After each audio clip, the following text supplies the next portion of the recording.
The chaebol grandfather, despite holding the largest fortune in Korea, would always consult a 10-year-old boy before making life-or-death decisions, from which new presidential candidate to support, to the perfect time to invest in HDPE, the boy guessed everything spot on.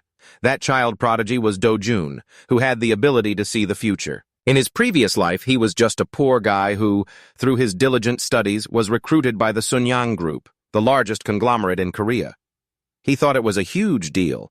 His father even threw a party to brag to the entire family. Little did he know, Dojun's main job there was just cleaning. A janitor who handled all the trivial, even dirty, matters that no one wanted to be associated with. And because of that, he came to know countless secrets of the chaebol families. Then one day, Dojun went from being a despised nobody to suddenly being promoted to head of the finance department. And the first task he was given was to take $700 million from the chairman and flee the country before an investigation began. He thought that with the Sunyang family's absolute trust, his life was about to take off. And take off it did, straight to the afterlife, when he realized it was all a plot to eliminate him. But by then, it was too late. The sharp crack of a gunshot rang out.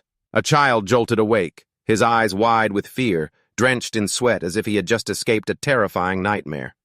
But he had woken up in this little boy's body. His name was Dojun.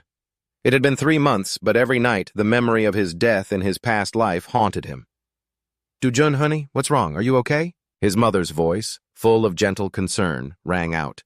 Dojun's eyes widened in surprise, but he remained silent. The woman sitting in front of him now was the mother of his current body. She was once a movie star who shot to fame after a single film, only to suddenly disappear from the entertainment world after accepting a marriage proposal from his father, who had been one of her most ardent fans. Sitting next to him was his older brother in this life. He was tapping on his phone, grumbling, "I was sleeping so well, and you just had to go and cause a scene." "Did you have a nightmare, sweetie? You don't look well," his mother asked caringly. Dojun tried to compose himself and replied, "No, I was just a little startled." "Don't worry, Mom." She smiled in relief.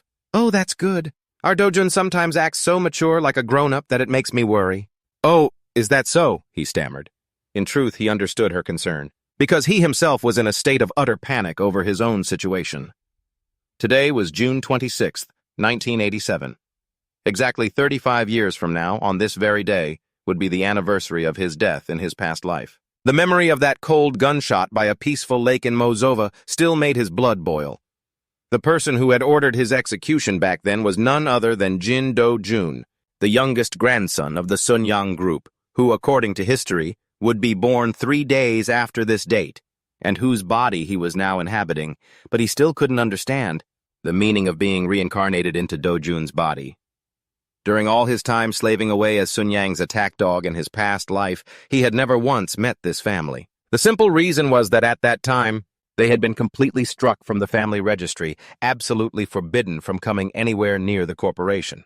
All he had ever heard were rumors about the scandalous marriage from years ago. The youngest son had defied fierce opposition to marry the woman he loved. Chairman Jin Yang-chul was furious at the time, but because of the grandchild on the way, he had reluctantly approved the wedding. Immediately after, this family was completely cut off from the line of succession. However, thinking back, he found himself admiring this couple immensely. While the other siblings were ready to tear each other apart like hungry beasts for every last share, his parents in this life chose a peaceful existence, staying far away from that cruel vortex of power. What an admirable life. And now, carrying the memories of his past life, he had been reborn as their son. 3 cars slowly pulled up to a grand building with countless guards on duty. Dojun couldn't help but exclaim, "Whoa, this place is bigger than I ever imagined." This was the residence of Chairman Jin Yang-chul, the legendary founder of the Sunyang Group. A massive fortress with 3 main buildings on a plot of over 3,600 square meters. It had a 3-story above-ground parking structure and 2 underground levels, all surrounded by a 380-meter fortified fence. Seeing his family arrive, the security guard bowed respectfully.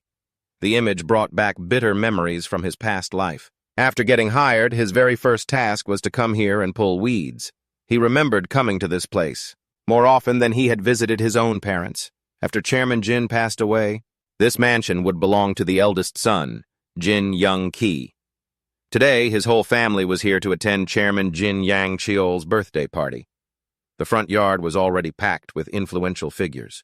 They were laughing and chatting lively, but when Dojun's family walked in, that crowd of sycophants immediately turned to whisper and gossip with disdainful looks. Dojun observed in silence. He realized that here, everyone openly showed contempt for his family. They probably think there's no need to pretend to be friendly, he thought to himself as his family held hands and walked through the crowd. Reaching the main door of the mansion, his father opened it and announced, "We're here." At that moment, inside the living room, the entire Jin clan was already gathered. Cold, sharp gazes fell upon them. His aunt and uncle in this life asked with feigned concern, "Oh, you've arrived." On the other side were his other aunt's family and more relatives. In his eyes, all of them revealed their true colors as ambitious vultures, just waiting for the old patriarch to die so they could tear apart the juicy prize known as the Sunyang Group. Dojun stood quietly to the side, silently observing everyone's expressions. The heavy atmosphere was suddenly shattered by the piercing shriek of his great aunt. "Why are you just showing your faces now? Do you think you're some movie star making everyone wait? All that time putting on makeup, and for what?" Dojun nervously squinted at the woman who had just shouted. Her face looked so familiar, and while he was searching his memory, his father quickly bowed his head timidly and spoke. "I'm so sorry, ma'am. I thought we just had to be on time." The woman snorted coldly before finally letting it go. "Whatever, forget it. We're already late anyway." In that moment, memories from his past life flooded back, and Dojun remembered who she was. Even at 70 years old, this woman maintained her promiscuous habits, changing lovers like she changed clothes. She even corrupted her own children and grandchildren with the same sharp, spiteful nature of her youth. She hadn't changed a bit compared to when she was old. In his past life, he had suffered quite a bit because of this woman. As he was thinking, the woman's gaze suddenly swept over to him. "You just got here?" Dojun pretended to be naive and mumbled, "Yes." Her eyes widened in a glare. "How can you be smiling when the situation is this tense?" Immediately, all the annoyed gazes in the room focused on the child. Dojun calmly replied, "But I'm not smiling, ma'am." As if provoked, the woman shrieked, "You little brat, how dare you lie to my face?" A man, an uncle standing nearby, quickly intervened. "That's enough, isn't it? Everyone is gathered here. What are you making a scene for?" But the woman wouldn't let it go. "But that little brat." Suddenly, a deep but powerful voice cut through all the arguments. "Who dares to raise their voice in my house?" The entire room fell into a deathly silence. Everyone turned to look in fear at the tall, imposing man who had just appeared. Every step he took down the stairs seemed to stomp on the heartbeats of those present. Everyone bowed their heads, not daring to breathe too loudly. Dojun's family also bowed respectfully. That was Jin Yangchun, the chairman of the Sunyang Group, a living legend and the most powerful person in this family. Their fear stemmed not only from his authority, but also from the colossal fortune he controlled. Fear of not inheriting, fear of being cheated out of their share by siblings, fear of losing the prestigious Chaebol family title. These fears intertwined, turning him into a king whose orders no one dared to defy. In his past life, even though Dojun had worked himself to death like a dog, he never had the chance to be this close to him. "Father, we're here," Dojun's parents said timidly.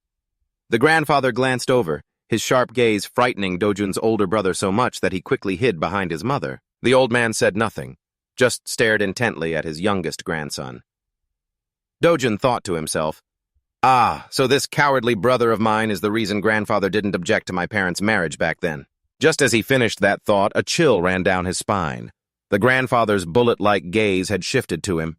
He silently approached, his menacing aura making even Dojun tremble. He wanted to cry but couldn't. He held his breath, waiting, not knowing what his grandfather would do to him. But then, the unthinkable happened. His grandfather's terrifying face suddenly relaxed, changing a full 180 degrees. He beamed with a radiant smile. His voice became unusually warm. "Oh, my little puppy, it's been so long since I've seen you. I told you to come visit your grandpa more often, didn't I?" Dojun was completely frozen, utterly bewildered by this sudden gentleness. His grandfather kindly patted his head. "Grandpa has something for his little puppy. Aren't you curious?" But while Dojun was still stunned, not understanding what was happening, the other family members looked like they were about to explode with jealousy. The aunts and uncles gnashed their teeth, unable to believe their eyes. Even Dojun's parents were stunned. At that moment, only one big question remained in Dojun's mind. What the hell is going on? Why is he only this cheerful with me? Dojun wondered silently. Has this old geezer been possessed by someone? Right after, everyone's attention turned to a giant three-tiered cake with the number 66 shining brightly from the candles. The grandfather took a deep breath, blew, and the candles went out. Immediately, a thunderous round of applause erupted. The crowd competed to clap, each person trying to be louder than the next to curry favor with the chairman. Happy birthday, sir! Happy birthday to you! The guests began to offer their flattering remarks. Happy birthday, father. I wish you good health and a long life of 100 years. His son and the unpleasant aunt quickly chimed in with their own flattery. Happy birthday, Grandpa! The grandchildren echoed. Only Dojun's father stood silently, letting out a quiet sigh. Dojun himself felt dejected, lost in the crowd of busy sycophants. As he was wondering what to do, his ears suddenly caught an order. Sister-in-law, bring more food over here. Dojun glanced over and saw his mother struggling to carry a heavy tray, which looked like it held wine and glasses. Despite being ordered around like a servant, his mother still wore a gentle, resigned smile. The unpleasant aunt, feeling emboldened, said arrogantly, Youngest sister-in-law, put the drinks in some ice to cool them down, will you? Another aunt also joined in, bullying her. Sister-in-law, clear away these unused bowls. Dojun's mother was spinning around like a top, her hands and feet never resting, but her sisters-in-law wouldn't let up. Hey, can't you be any faster? Can't you see everyone is waiting? After scolding her, they turned back to laughing, talking, eating, and drinking as if nothing had happened. Witnessing this, Dojun trembled with anger. There were at least 10 servers standing around, and yet, his mother still had to carry things and serve them. He was furious, but powerless. The memory of that morning flooded back when his mother had gently buttoned his shirt, her warm hand lightly touching his cheek as she praised him. My son is so handsome. Even though he wasn't fully used to living in this body, it was that warm, motherly love that helped Dojun adapt quickly. Just as he was immersed in that warm memory, the shrill voices of the aunts rang out again, shattering the atmosphere. Sister-in-law, what are you doing? Now that you've brought the food out, hurry up and go wash the dishes. Even Dojun's mother was stunned, but being powerless, she could only nod and obey. Dojun clenched his fists, trying to hold back his anger. It's all right. I swear the day will come when I make everyone treat Mom with the respect she deserves. He turned to look away. Over there, the crowd was laughing and chatting happily around his grandfather. He was standing in the middle with a glass of wine in his hand. Everything had come to this. All because of grandfather's coldness toward my parents, Dojun thought to himself. The image of his grandfather showing him the gift earlier flashed in his mind. So, I prepared this gift just as I promised. Do you like it? Grandfather asked. At that moment, Dojun was stunned with surprise. In front of him was an incredibly exquisite and expensive wooden toy horse. He wondered, a horse? Could it be that this kid actually asked grandfather for a horse in the past? The noteworthy thing is, that tyrannical, cruel grandfather was smiling gently at him. This unexpectedly kind attitude made Dojun suspicious. Could it be that his conscience has suddenly stirred, after casting my father aside? Or maybe, even though he was forced to accept this marriage, he's secretly forgiving Dad by treating me well? This theory seemed plausible. Since I've been reborn in this child's body anyway, Dojun decided to test just how close he could get to this tycoon. Putting the thought into action, he feigned a child's voice. Grandfather! His grandfather replied with a very friendly, Dojun continued, I like real horses more than plastic ones, sir. Grandfather's eyes widened. What? I like real cars more than these toy cars here. I also like real ships that can float on water, not the kind you just put in the bathtub. As soon as Dojun finished speaking, his grandfather's gaze changed instantly. It was no longer a bullet, but a cannon aimed to blast a hole through him. At that moment, Dojun felt a jolt of alarm. Looks like I've gone too far. Grandfather asked in a low voice.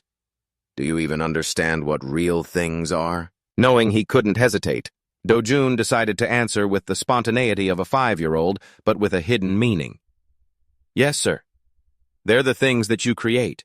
You make real cars, ships, and televisions? I like those. Grandfather listened seriously, then leaned down to look straight into his little grandson's eyes as if studying where this kid got the guts to say such a thing. Being stared at so intensely, Dojun thought to himself, well, this is it. I'm done for. I wonder how Chairman Grandfather will interpret what I said. Will I be able to pass this test? Suddenly, his grandfather changed his attitude, pretending to give advice. Ah, Dojun, if you want the real things you're talking about, you have to do a lot of miserable work. Sometimes you even have to face things so scary they could get you killed. But if you like fake things, you won't have to suffer like that. Dojun sneered inwardly. Didn't you work me to the bone in my past life, and then kill me in the end? You think you can scare me with that? Not a chance, old man. Seeing that the boy didn't flinch, his grandfather made a proposition. How about this? If you want those real things, then for the next year you must get a score of 10 in all of your subjects. If you can do that, I'll give them to you for your birthday next year. Hearing his grandfather's condition, Dojun was stunned. Is this old man underestimating me? Even though I only graduated from a university in the countryside in my past life, it was still a reputable school, not some random place. Besides, to climb to my position in the Sunyang group, I worked so hard I never dared to get a full night's sleep, and yet now, the challenge is just getting a score of 10 in all my elementary school subjects? What's wrong? Not confident? His grandfather asked, narrowing his eyes. Dojun laughed to himself. Ha, this is a piece of cake, he replied politely. Yes, sir. As long as I get a score of 10, that's all, right? Yes, that's correct. I'll be waiting for your results. After sealing the deal with his grandfather, Dojun returned to the party, already scheming in his head. I will definitely change everything, one by one, starting with the smallest things. As he was lost in thought, a man approached, interrupting his train of thought. Come with me, kids. He told me to take you all to the playroom. Seeing this man's face, Dojun's blood ran cold. Memories of his past life flooded back like a slow-motion film. On that fateful day, it was this very voice. It was this very face that uttered those cold words. Of course, I don't even trust my own wife. I only trust you, Hyunwoo. This was the one who ordered his death in his past life. Dojun stood frozen, staring at the back of that damn department head. Calm down. I have to stay calm, he reassured himself. I'm not Hyunwoo anymore. I'm Jin Dojun. I can't get worked up. He silently followed the other children to the toy room. Whoa, a wooden horse! His cousin Sungjun yelled with delight. Out of the way, I'm playing first! With that, he shoved the other children aside and rushed to claim the wooden horse. He sat on it laughing with delight as if the horse were his personal property. Ha ha! Giddy up, horse! Go, go! The kid's arrogant attitude made Dojun's blood boil. He clenched his fists, about to step forward, when his older brother noticed and quickly grabbed his hand to stop him. Dojun looked at his brother confused. Perhaps his brother and his whole family had grown too used to enduring this kind of bullying. But Dojun was different. With an unreadable smile, he shook off his brother's hand and strode forward confidently. Standing before his ill-mannered cousin, Dojun quickly calculated his next move. First, he had to teach him a lesson and wipe that smug look off his face. Second, an idea flashed in his mind. He needed to make a strong impression on his grandfather, right now. Putting thought into action, he said coldly, Hey, this horse is mine. Kangjun stopped laughing and asked defiantly, What did you just say? I said, this is mine, get off. Dojun growled, but his cousin just sneered. So what if it's yours? I'll play with it if I want. I do whatever I want. Ha ha! Seeing this, the other cousins around them joined in, mocking him. Ha ha, listen to him. He actually said it's his. Without another word, Dojun gritted his teeth, gathered all his strength, and delivered a powerful kick to the horse. The wooden horse snapped in two, crashing down and crushing Kangjun's leg. Everything happened so fast that everyone was horrified. Kangjun screamed in pain, Ugh, my leg, it hurts so much! The children who had just been laughing were now pale with fear. Only Dojun remained calm, his expression cold. Humph, his leg is pinned, he thought, assessing the situation. While the other kids scrambled to get the adults, Kangjun lay on the floor, throwing a tantrum and crying his eyes out. Dojun walked closer, bent down, and looked him straight in the eye. He warned, Don't you ever touch my things again, got it? The boy was furious, but he was in too much pain to get up and fight back. Mom, Kangjun! A woman's piercing scream echoed.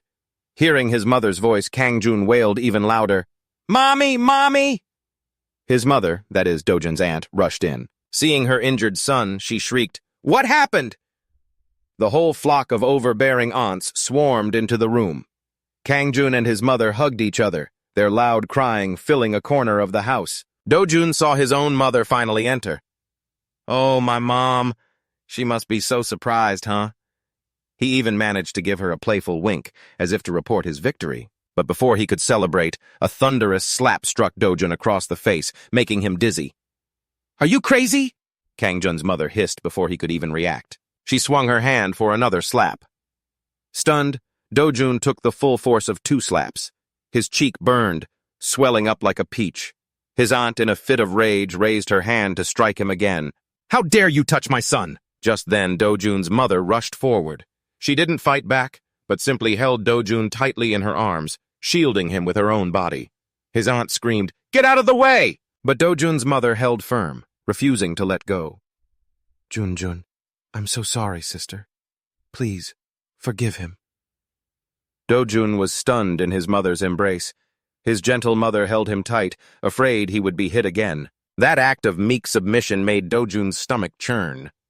His aunt ground her teeth, cursed under her breath, and was about to lunge madly at both of them, when fortunately, a powerful, thunderous voice boomed out. "What is all this commotion about?" Everyone in the room jumped and turned towards the door. Grandfather stood there, towering like a mountain. His cold, sharp gaze swept over everyone. Only then did the aunt pull her hand back, stammering and trying to look pitiful. Father! Grandfather cut her off coldly, not bothering to hear her explanation. "We have guests outside, and you dare cause such a ruckus? Take Kangjun to the hospital, now." Faced with his firm demeanor, the unpleasant aunts, though resentful, had no choice but to disperse, taking their precious nephew with them. The room suddenly fell silent. Only Grandfather and Dojun's mother and son remained. The boy looked up, awaiting the verdict from the head of the family. "Dojun, stay here," he commanded. His sharp gaze swept over the anxious mother. She hesitated, terrified to leave her son alone with her famously strict father-in-law. Understanding her feelings, Dojun gave her a reassuring, bright smile. "It's okay, Mom. You can go out first. I'll be out in a bit." Only then did his mother reluctantly stand, bow her head to Grandfather, and quietly exit, not daring to utter another word. As soon as the door closed, Grandfather's voice rang out. "Were you the one who caused this mess?" "Yes, sir," Dojun answered succinctly. "Why did you do such a dangerous thing? And against your own cousin, no less." Dojun, maintaining his composure, answered clearly, "Because that horse was mine. It was the gift you gave me." The answer made Grandfather raise an eyebrow in surprise. Dojun continued, his voice young but filled with determination. "But Kangjun stole it from me, so I broke it. If it's broken, then no one can play with it." "So you did that to stop your things from being stolen?" Grandfather pressed. "Yes, sir," Dojun said, deliberately answering that way. He wanted to gamble and see how the king of Sunyang would react. He stared intently into his grandfather's eyes. Suddenly, Grandfather burst out laughing. The laughter grew louder and more hearty. Dojun smirked to himself. He knew very well that Chairman Jin Yangchul had no need for weak grandchildren. What he liked was the instinct of a predator, the necessary cruelty of a king, who was determined not to let anyone take even a single inch of his land. This was the essential quality for survival. In this world where the big fish eat the small fish, after his laugh subsided, Grandfather's expression turned serious again. "Even if you didn't intend to harm him, your actions caused your cousin to get hurt. You must be punished." Dojun bowed his head obediently. "Yes, sir." Grandfather turned and ordered, "Follow me." Dojun trudged along behind him, head bowed, feigning remorse, but inwardly he was celebrating. When the door to the room Grandfather led him to opened, Dojun almost couldn't hold back a gasp of astonishment. Before him was a vast, overwhelming space with a long meeting table, around which sat many influential figures, all seated formally. Dojun let out a sharp breath, unable to believe his eyes. Although the official headquarters of the Sunyang Group was on the 27th floor, this place, right here in the residence, was the true sanctuary where all the life and death decisions of the empire were made. Only the key CEOs of subsidiary companies and the most powerful figures were ever allowed to set foot here.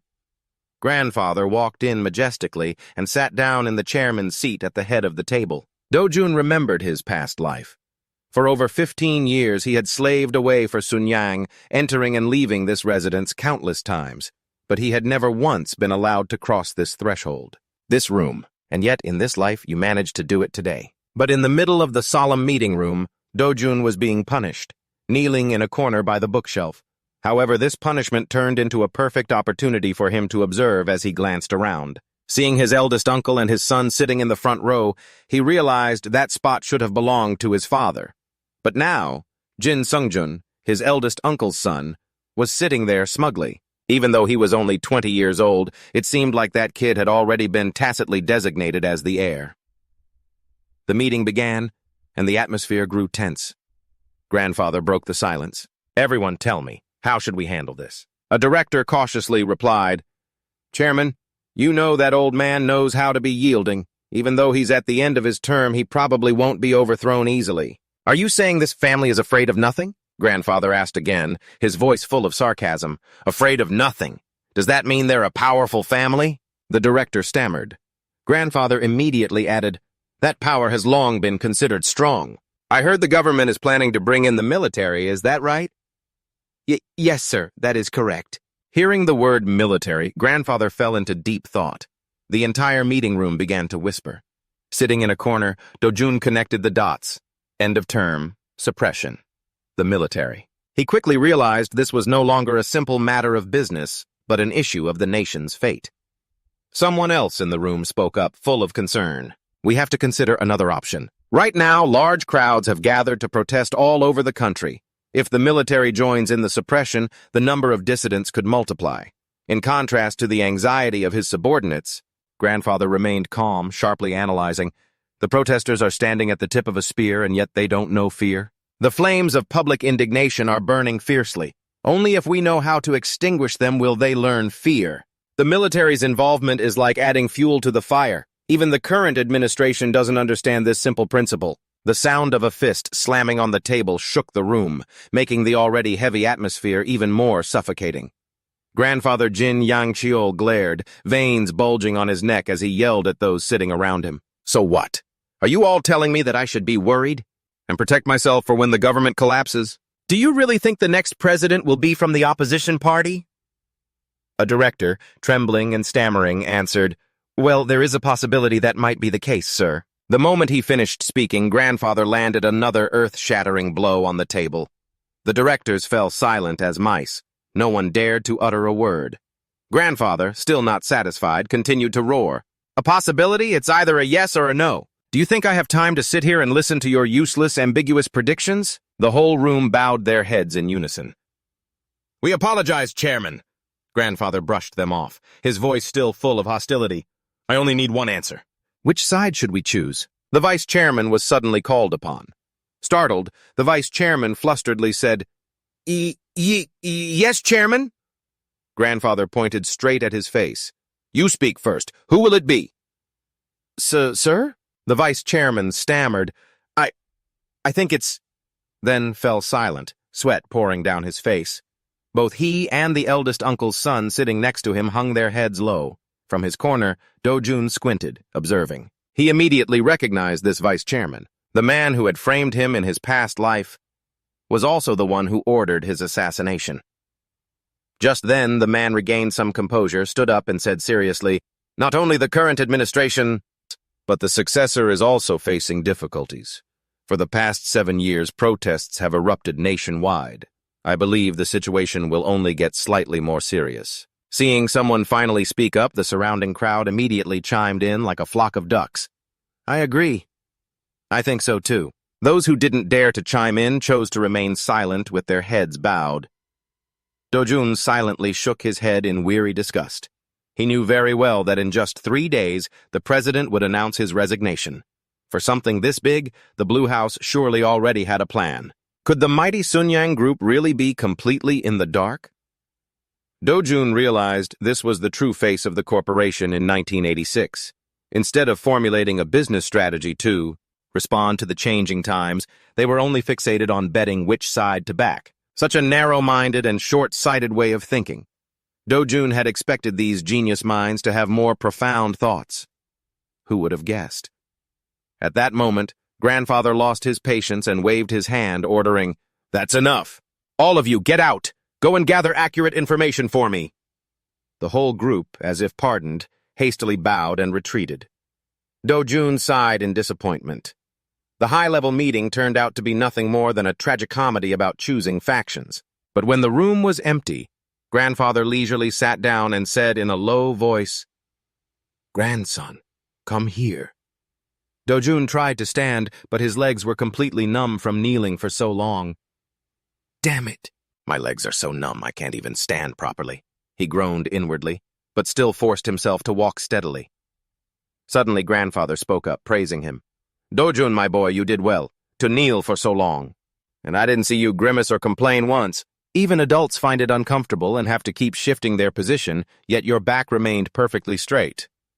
The truth was, Dojun had been so engrossed in listening that he'd lost track of time. He hadn't expected to unintentionally score points with his grandfather. "But there's one thing I want to ask," Grandfather said, narrowing his eyes. "Why has your disposition been so different lately?" Dojun froze for a few seconds. He quickly got into character, replying with an indignant look, "It's because I can't take it anymore, sir." "What?" Grandfather raised an eyebrow. "My parents are always enduring and letting others take advantage of them, so I had to do the same, but now I'm so angry I can't stand it anymore." As his grandfather spoke, Dojun calculated that he needed to act this part out more deeply.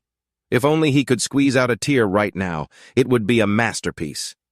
But before he could start crying, Dojun was stunned. His grandfather stepped forward and unexpectedly pulled him into a hug. "What the hell?" Dojun was bewildered. This reaction was completely outside his calculations. Could this cold-blooded tycoon actually be pitying his poor little grandson? With that, Dojun decided to deliver the final blow and give his grandfather another shock. He looked up and said, "Grandpa, please become friends with all three of them." Surprised, his grandfather gently pushed Dojun away and looked straight into his eyes. "What did you say? What do you mean, become friends with those three?" "The people you mentioned earlier. The presidential candidates?" His grandfather stared at his grandson, waiting for an explanation. Dojun, feigning innocence, continued, "The president is the most powerful person in our country. When you don't know who's going to win, you should just befriend all of them. Any one of them has enough power to become president, right? What's there to lose by being friends with all of them?" After hearing that, his grandfather stood frozen like a stone statue. "Right, Grandpa?" Dojun asked again. This time his grandfather burst out laughing, his smile stretching from ear to ear. "Of course, you're right.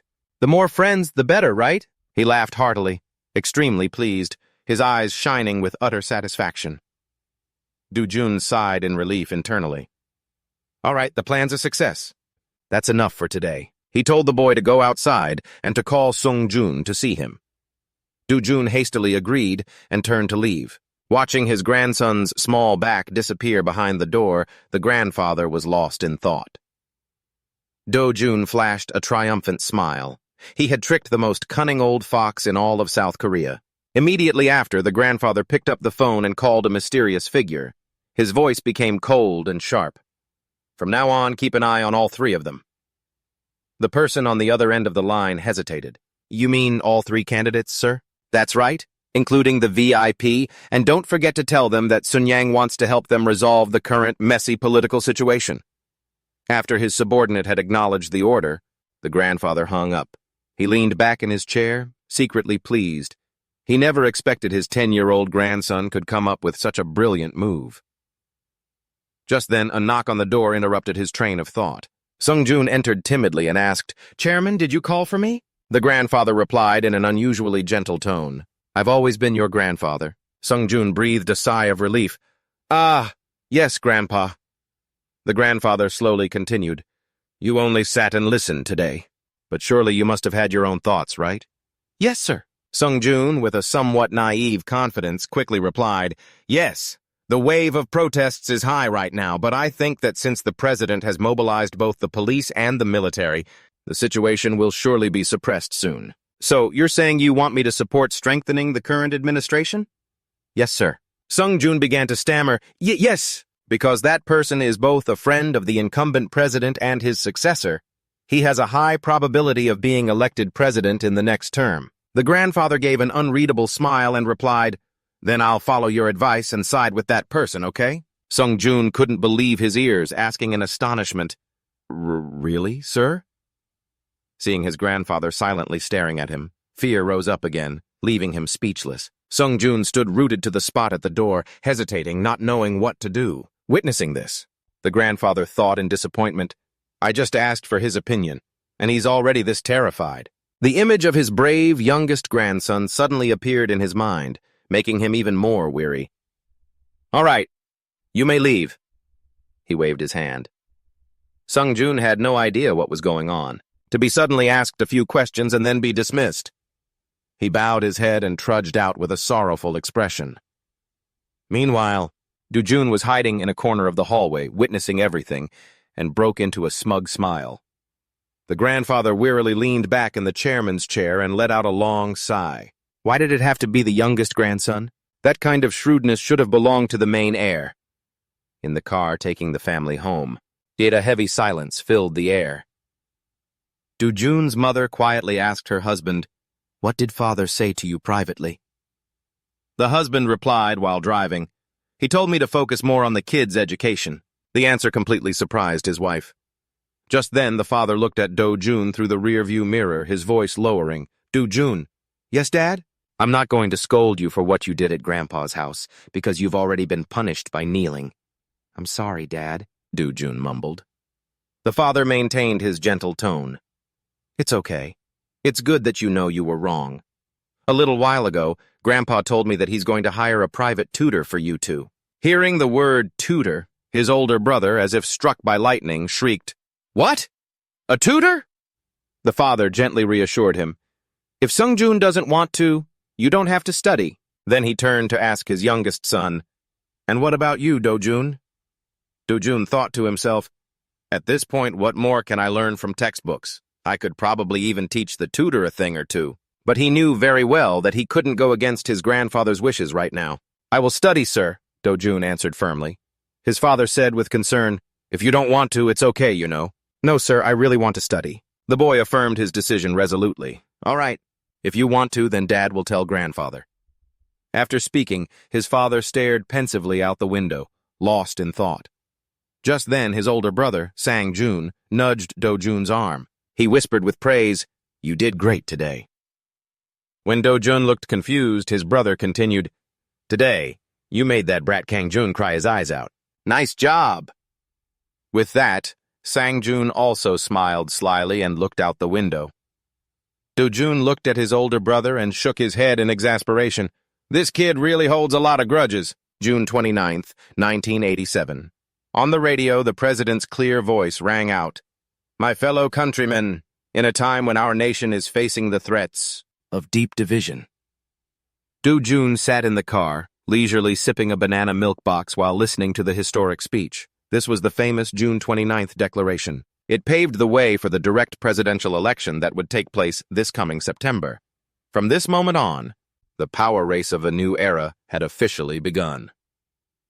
The young boy sipped his milk while pondering, "I wonder how Chairman Jin will handle this political situation now." The car rolled to a stop in front of the house gate. Dojun stepped out, hands in his pockets, and strolled inside. Just as he passed through the gate, a housekeeper hurried out and whispered, "Dojun, your grandfather is here." Dojun stopped short in surprise. He hadn't expected him to arrive so quickly. Just then, his grandfather's earth-shattering roar echoed from inside the house. "What did you just say?" Before Dojun could understand what was happening, he heard his mother's trembling yet firm voice reply, "I have never had any ambition for the group's shares, and neither has Dojun's father, and we will maintain that stance in the future." "What?" his grandfather roared. Dojun's mother bowed her head in fear, not daring to look at him, but she still summoned her courage to continue. "I understand you want to raise Dojun well so he can take over the group one day, but he is only 10 years old. I want him to have the right to decide his own life when he grows up." The grandfather's rage erupted. "Do you not understand the meaning of holding Sunyang shares? It means I have accepted your family as my official descendants, and you dare to refuse this final chance?" The mother dropped to her knees, sobbing and pleading. "I'm sorry, father. My husband and I only wish to live peacefully and let our children do what they want. His blood boiling, the grandfather was left speechless. At that exact moment, when the tension was at its peak, Dojun walked in, calling out loudly, "Grandfather!" The boy strode forward fearlessly. He stood calmly in front of his grandfather. The grandfather's attitude changed in a flash. "Well now, my special little puppy." He joyfully lifted Dojun high into the air, asking affectionately, "Are you back from school?" Dojun, surprised at being lifted up so high, thought to himself, "This old man is still pretty strong." From up high, he looked down at his mother kneeling on the floor. This woman, who was always gentle and patient, had never dared to say a single word against her father-in-law. Yet today, for his future, she had dared to stand up and resist. An indescribable feeling of emotion welled up inside Dojun. "Grandfather, are you angry?" Dojun asked with an innocent expression. "Of course not. Why would I be angry at you?" His grandfather denied, though his voice still held a hint of resentment. "It's just that your voice was so loud." "So I thought," Dojun mumbled in reply. Seeing this, his mother quickly chimed in to explain, "He's not angry, Dojun. Grandfather was just having a discussion with me." Dojun thought to himself, "Do these people really think I'm a child?" But on the outside, he continued to play his part perfectly. "Don't fight because of me anymore. I'm not going to grow up and do what Mom wants." The unexpected statement left both his grandfather and mother stunned. The atmosphere grew heavy. Upon hearing this, the grandfather's face suddenly showed clear displeasure, but Dojun smirked inwardly. Well, well. So a man who fears nothing can get upset over a line like that. Because of this? Seizing the opportunity, Dojun declared loudly, "I will grow up and become the chairman of a big corporation just like grandfather." His grandfather was speechless for a few seconds. Then suddenly he burst out laughing loudly. "Ha ha ha ha ha!" His hearty laughter echoed throughout the room, his smile stretching from ear to ear. "Ha ha! As expected of my own flesh and blood. The old sayings are true. My grandson has fully inherited the family spirit." Only do. Jun's mother was dumbfounded to hear her son say this. Just then his grandfather turned to look at her. His gaze was less harsh now. "Well, daughter-in-law, there's no way to argue now, is there? Dojun himself said he wants to be a businessman, didn't he?" The mother's eyes widened in astonishment. Then the bridge of her nose stung and her eyes welled up with tears. She lowered her head slightly, her voice trembling with emotion. "Father, let me go and get you a hot cup of tea." With that, she quickly turned and went into the kitchen to hide her feelings. "Yes, all right. Dojun, go to your room," his grandfather gestured. "I have something important to discuss with my grandson here." Dojun watched his mother's retreating back, wondering to himself, why did Mom suddenly get so emotional? She looked like she was about to cry. Could it be because he called her daughter-in-law? This is probably one of the rare times grandfather has acknowledged her status, instead of using those distant titles. While his mother was busy in the kitchen, the grandfather and grandson entered Dojun's private room. As soon as the door closed, the grandfather got straight to the point. "Dojun, do you remember what I told you a few days ago?" What was that, grandfather?" the boy asked, feigning ignorance. "It was about those 3 friends, the 3 powerful friends, remember?" Grandfather smiled knowingly. "Ah, I remember now, sir," Dojun replied, smirking to himself. "How could I possibly forget? He definitely came here today for this very reason." Grandfather lowered his voice, explaining that to build goodwill, he had sent them gifts, slush funds, really, just as his grandson had suggested. Dojun thought to himself, I can't believe he moved that fast. To dare to use the slush fund for an investment based on just a few of my casual words, his decisiveness is almost frightening. Grandfather continued grimly, "But things are different today. Those 3 no longer want to coexist peacefully. They've started to fight. Number 2 and number 3 have teamed up to defeat number 1. Therefore, I'm now forced to choose just one side to support." Dojun politely interrupted, steering the conversation with a naive metaphor. "But grandfather, the 3 people you mentioned all want to be president, right? It's like picking a class president in my class." "That's right. They're all fighting to be class president." The boy blinked. "So if number 2 and number 3 team up and win, will one be the president and the other the vice president?" Grandfather shook his head. "No, my boy. A country cannot have 2 kings. There can only be one class president." Dojun pretended to think very hard, then blurted out, "But if there's no vice president spot, why would number 3 still help number 2? That's really strange." since only one of them can end up as the class president. The child's words made his grandfather freeze. He pressed, "Are you saying they shouldn't be working together?" Dojun answered coolly, "If he's not getting anything, why would number 3 help number 2? Even the kids ranked 10th or 20th in my class wouldn't work for free, let alone someone who wants to be number 1. Number 3 will absolutely refuse to help, unless the benefit is enormous." Chairman Jin froze as if struck by lightning. He mumbled, "Which means the alliance between number 2 and number 3 is impossible." With the memories of his past life, Dojun knew perfectly well that their alliance was just a facade. The two were never truly on the same side. But he didn't need to reveal the future. He just needed to plant a seed of doubt in his grandfather's mind from the simplest point of view. That was all it would take. With his own cunning, Chairman Jin would figure out the rest. Chairman Jin began calculating quickly in his mind. Not even the Sun Yang executives or the most seasoned political advisors doubted this partnership. Only this child. Dojun was the only one who saw the flaw in their logic. He might not understand politics, but he understood the very depths of human greed and desire. Looking at the small grandson before him, grandfather couldn't hide his admiration. He reached out and ruffled Dojun's hair, praising him endlessly. "How can my grandson be so incredibly bright? What on earth is going on inside that little head of yours?" Dojun responded with a perfectly innocent smile. Just as he'd planned, his grandfather had completely bought his analysis. Scene change. A luxury car glided smoothly along the highway. Dojun sat alone in the back seat, his gaze lost as he stared out the window. He recalled the conversation with his parents from the day before, their utter shock when he had insisted on going to the city, Gangjin. When his mother had asked why, Dojun had fabricated a perfect, straight-A student excuse.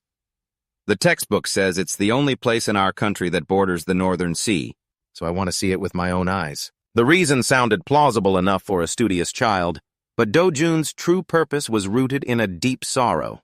He wasn't going there to see the ocean. He was going to confirm a painful question that haunted him. At this point in time, how was his past self, Hyun-woo, and that poor family of his living? Dojun stopped in front of the familiar gate, a wave of emotion washing over him. This is it.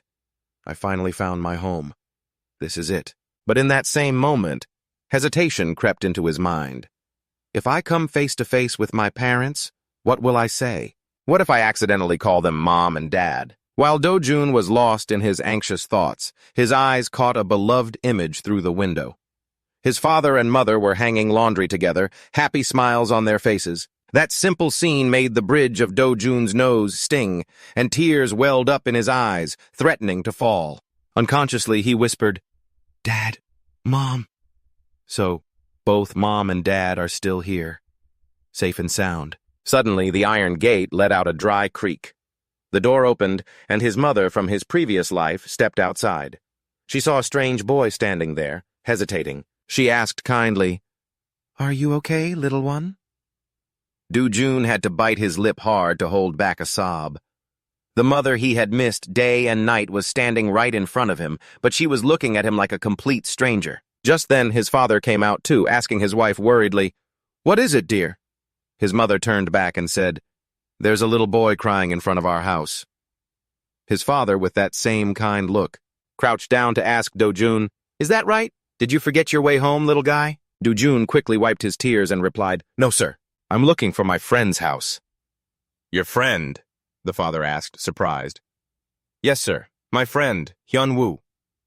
Hearing that name, both husband and wife looked at each other in confusion. "Hyun-woo?" the father wondered aloud. "There's no kid named Hyun-woo around here, is there?"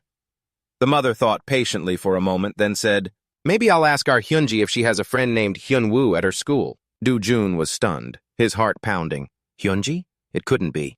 He quickly asked, "Excuse me, who is Hyunji?" The mother answered casually, "Hyunji is our daughter." A cold chill ran down Dojun's spine.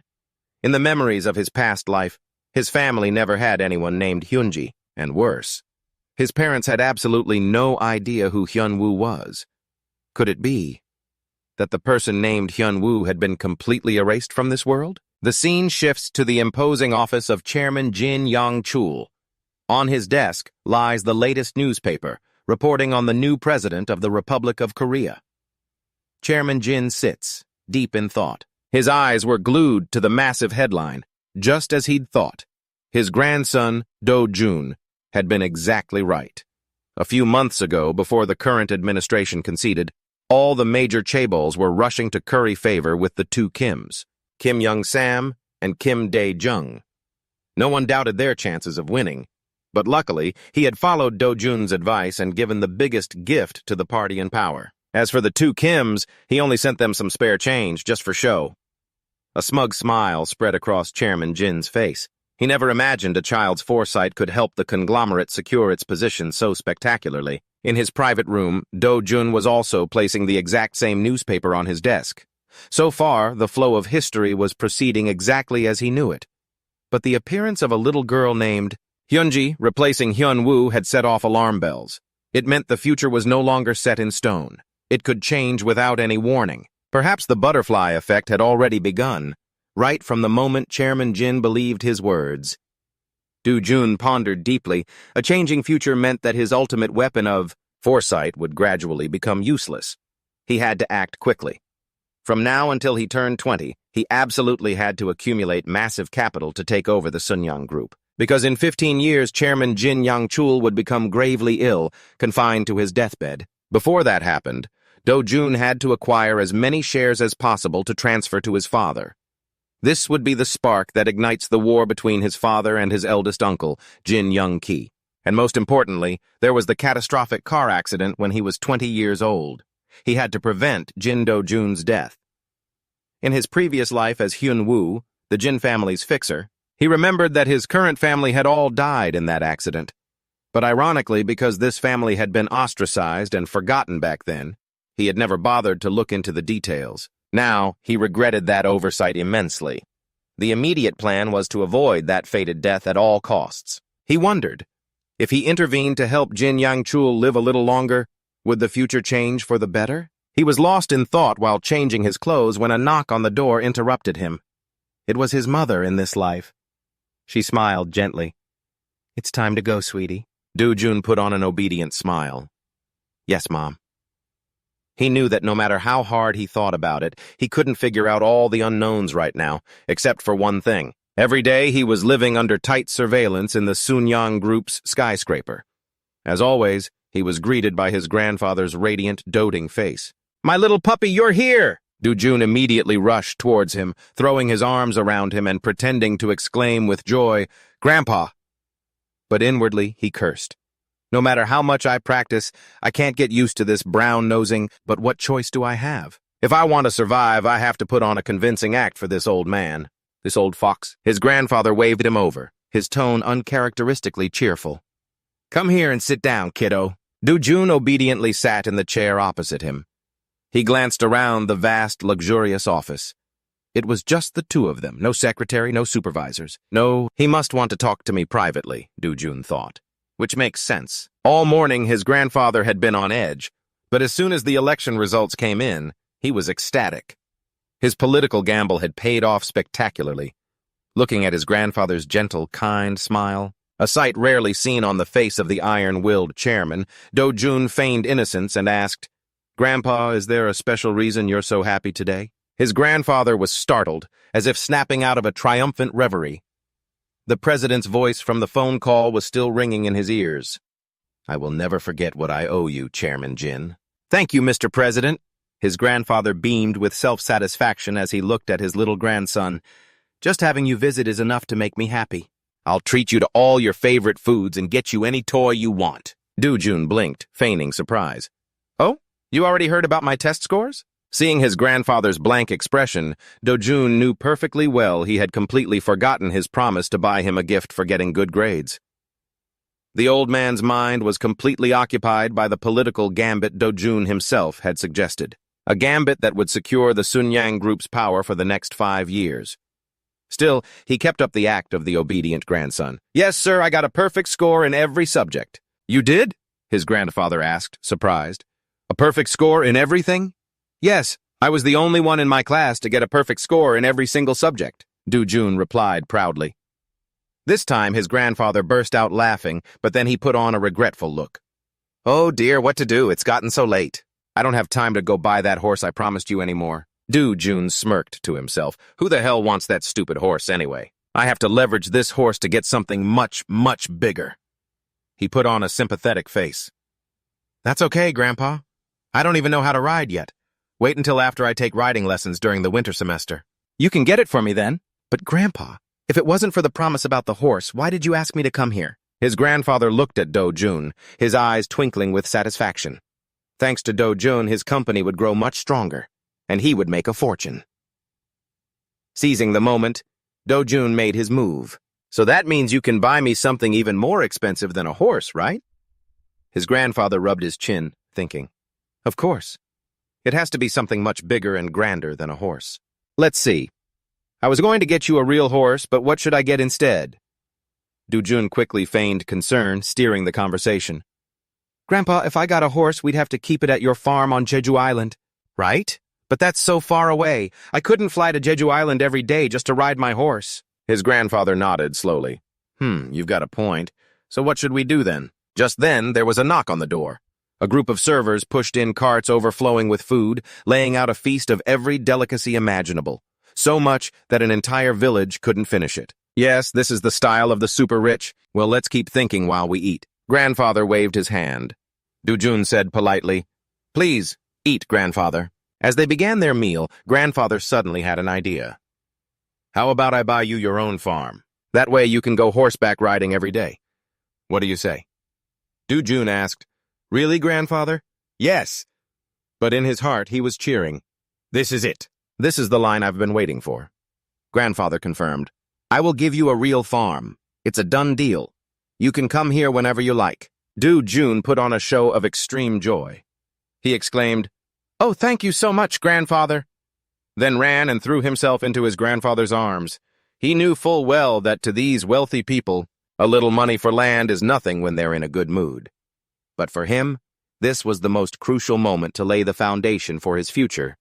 Dojun looked up and asked, But where is this farm located, Grandfather? Grandfather replied, Not far north of Seoul, there's an area called Bundang. There's already a ranch there. I'll buy that place for you. Dojun froze. No, that's not the location I want. He needed a different place, one with limitless potential in the future. Seeing the disappointed look on his grandson's face, Grandfather asked, What's wrong? Don't you like it? Dojun hesitated, offering his prepared excuse.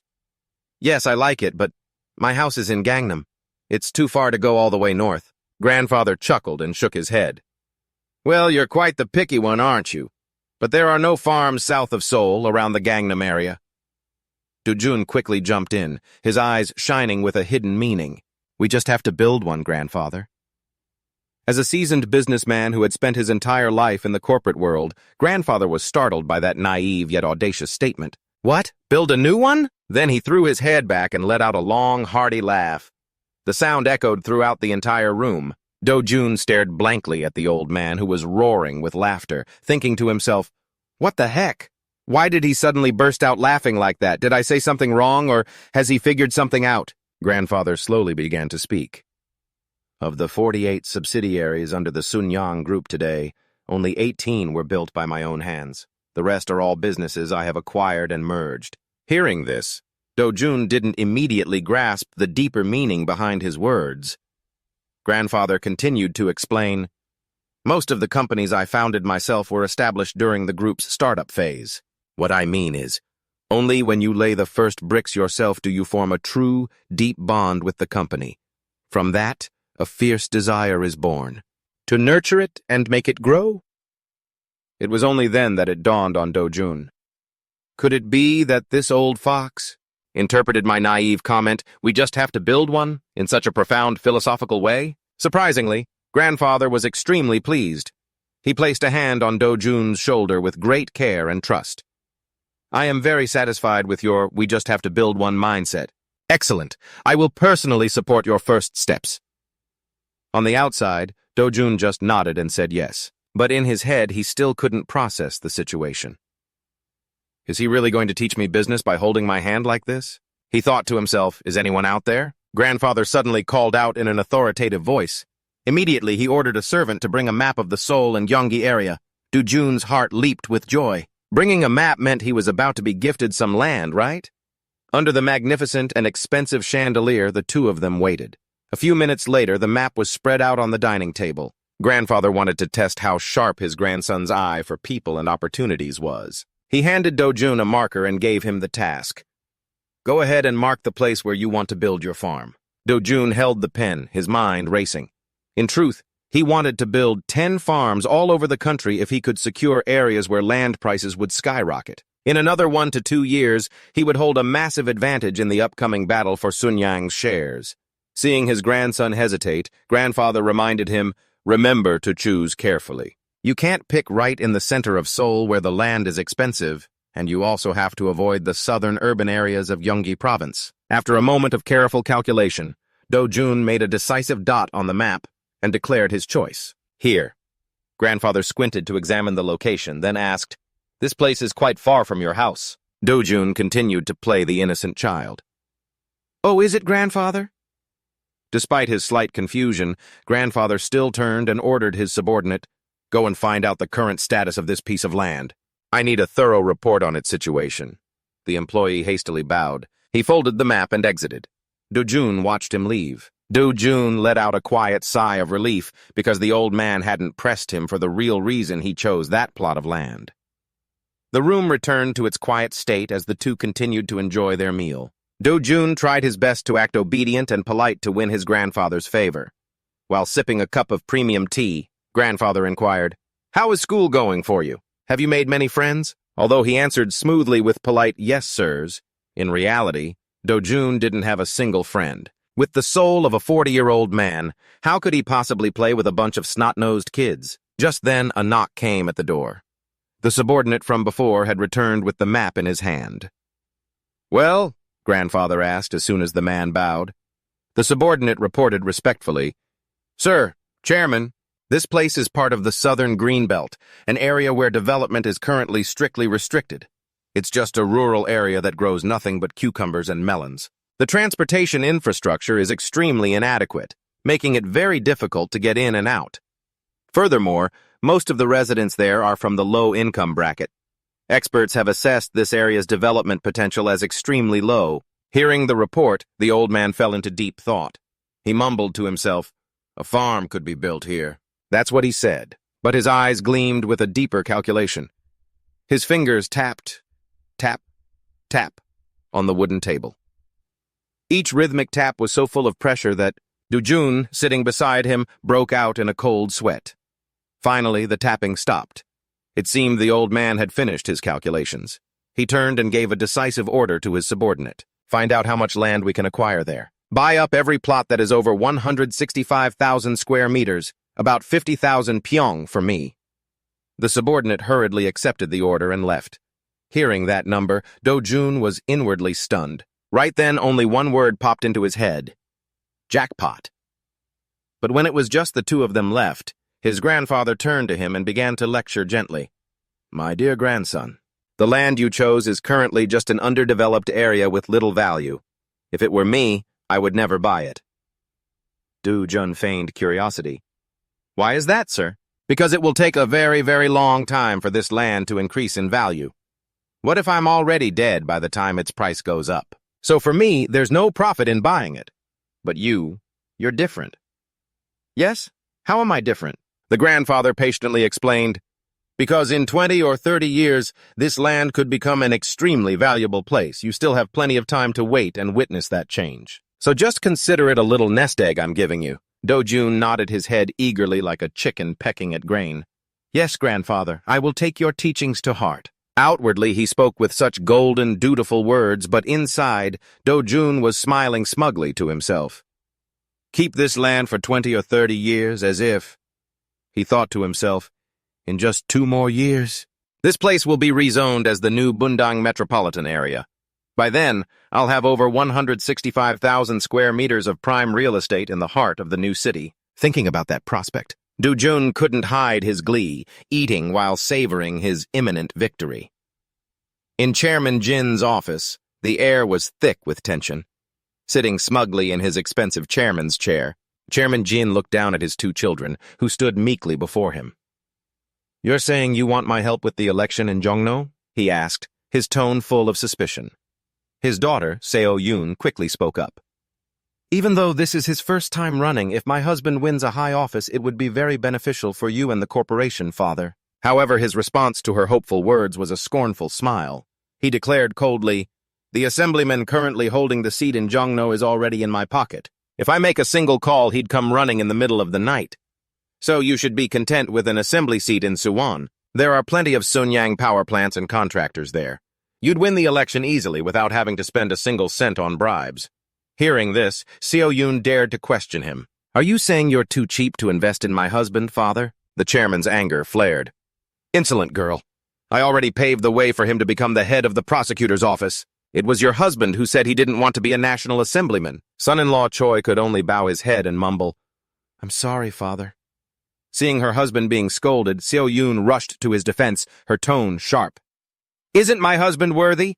His family background is one of the best in Korea, father. Even without the Sunyang Group's name attached, he's more than capable of winning the election.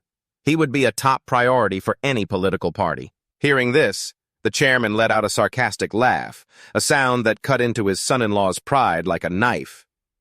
The best family of lawyers in Korea? Ridiculous. It was my money and power. Sir, that made your father-in-law the chief prosecutor.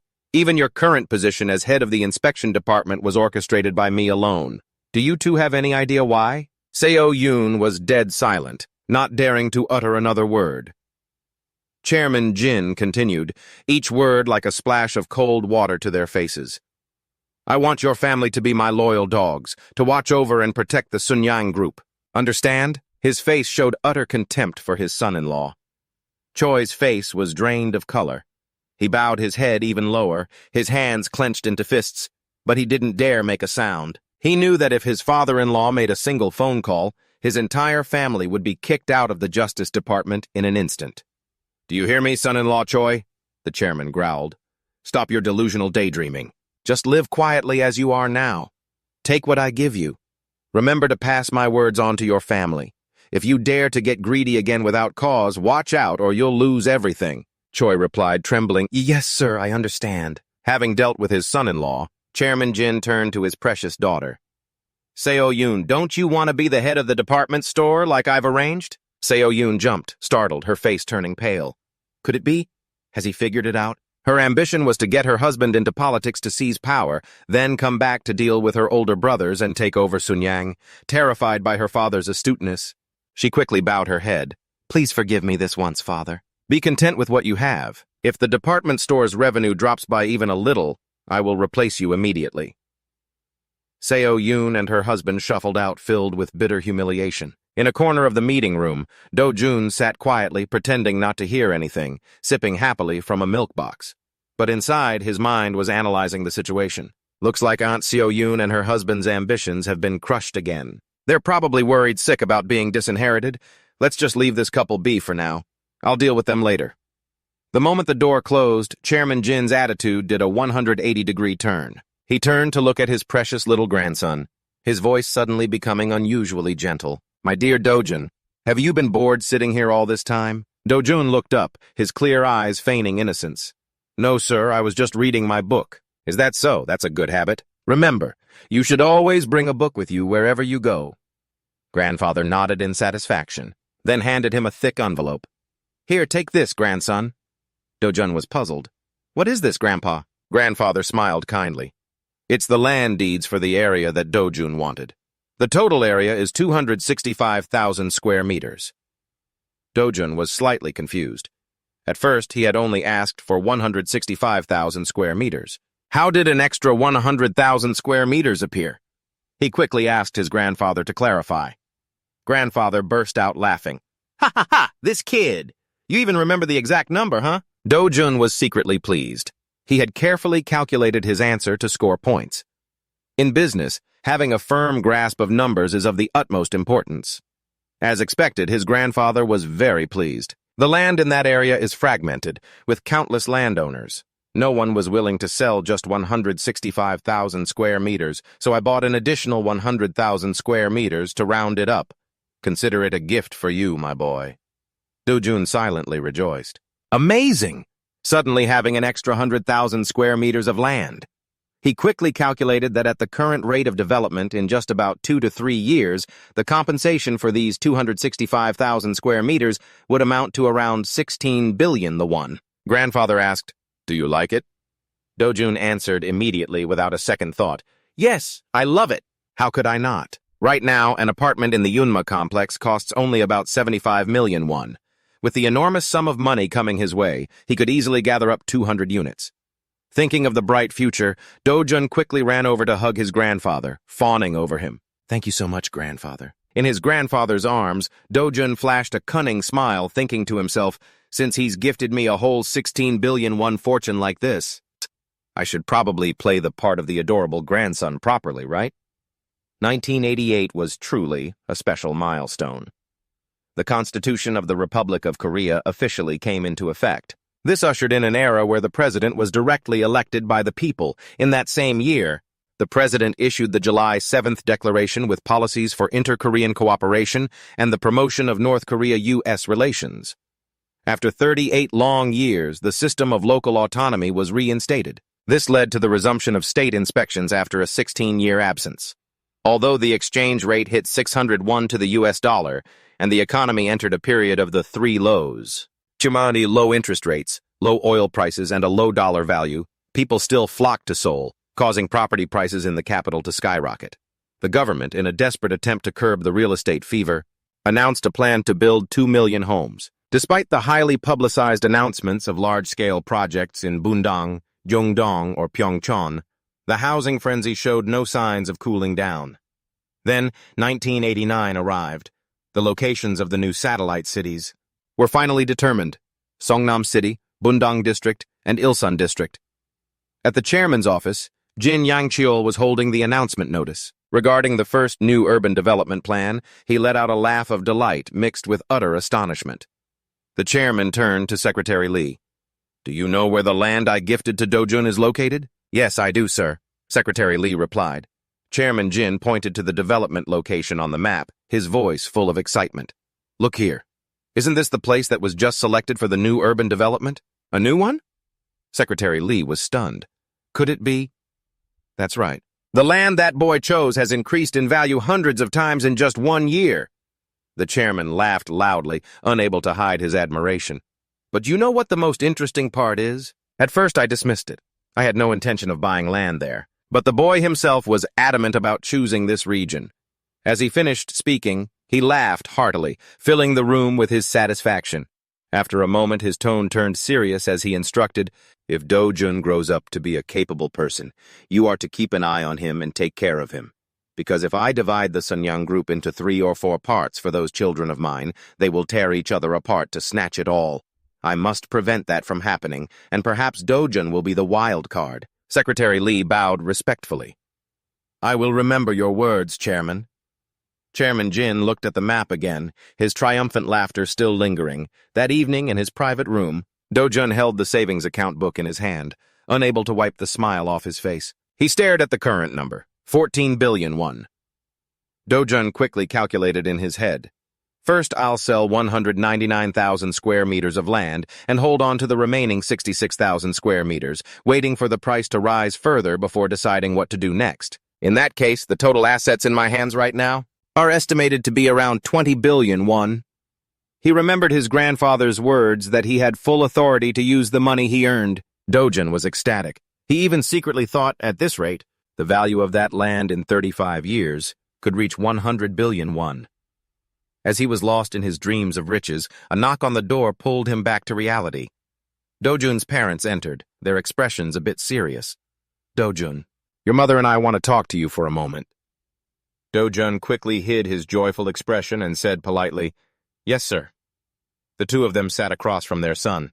The mother asked gently but seriously, "What do you plan to do with that enormous amount of money?" Dojun calmly replied, using his most reliable shield, "Grandfather said I should deposit it in the bank for now." His parents looked at each other and smiled in relief. Dojun understood they were just worried seeing a child with such a large sum of money. "Don't you want to buy anything for yourself?" his mother asked. "No, Mom.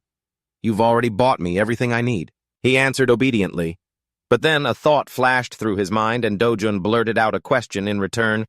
Is there something you and Dad want to buy with this money? This left his parents stunned, as if they'd been electrocuted. They looked at their son, their eyes revealing sudden confusion. The father shot up, his face darkening, and stormed out of the room without another word. Dojun stared after his father's retreating back in bewilderment, not understanding what he could have said wrong to make him react so harshly. The only sound in the room was his mother's sigh as she took Dojun's small hand. Your father was just surprised, that's all. We'll talk about this later, okay? Dojun could only whisper, Yes, Mom. He stood up and quietly left the room. Outside in the yard, the wife found her husband standing pensively in the dark.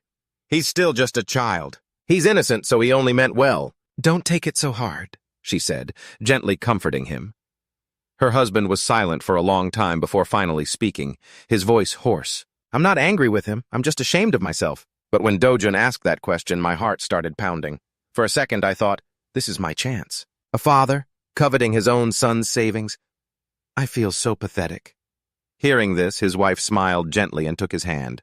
It's only because it's such a huge amount of money, dear. Actually, I was just like you. I thought about what we could do with that money. Our whole family could move abroad, escape this difficult life. The husband looked at his wife, and they both let out a relieved laugh. They leaned against each other, sharing the burden of poor parents facing the temptation of money. Dojun, who had been hiding behind the door, heard the entire conversation. He thought to himself, so that's how it was. Their love and self-respect for their child are so great. A little while later, Dojun walked over to his father, who was reading the newspaper on the sofa. Dad, I'm sorry, he mumbled. His father looked up, surprised. Sorry for what?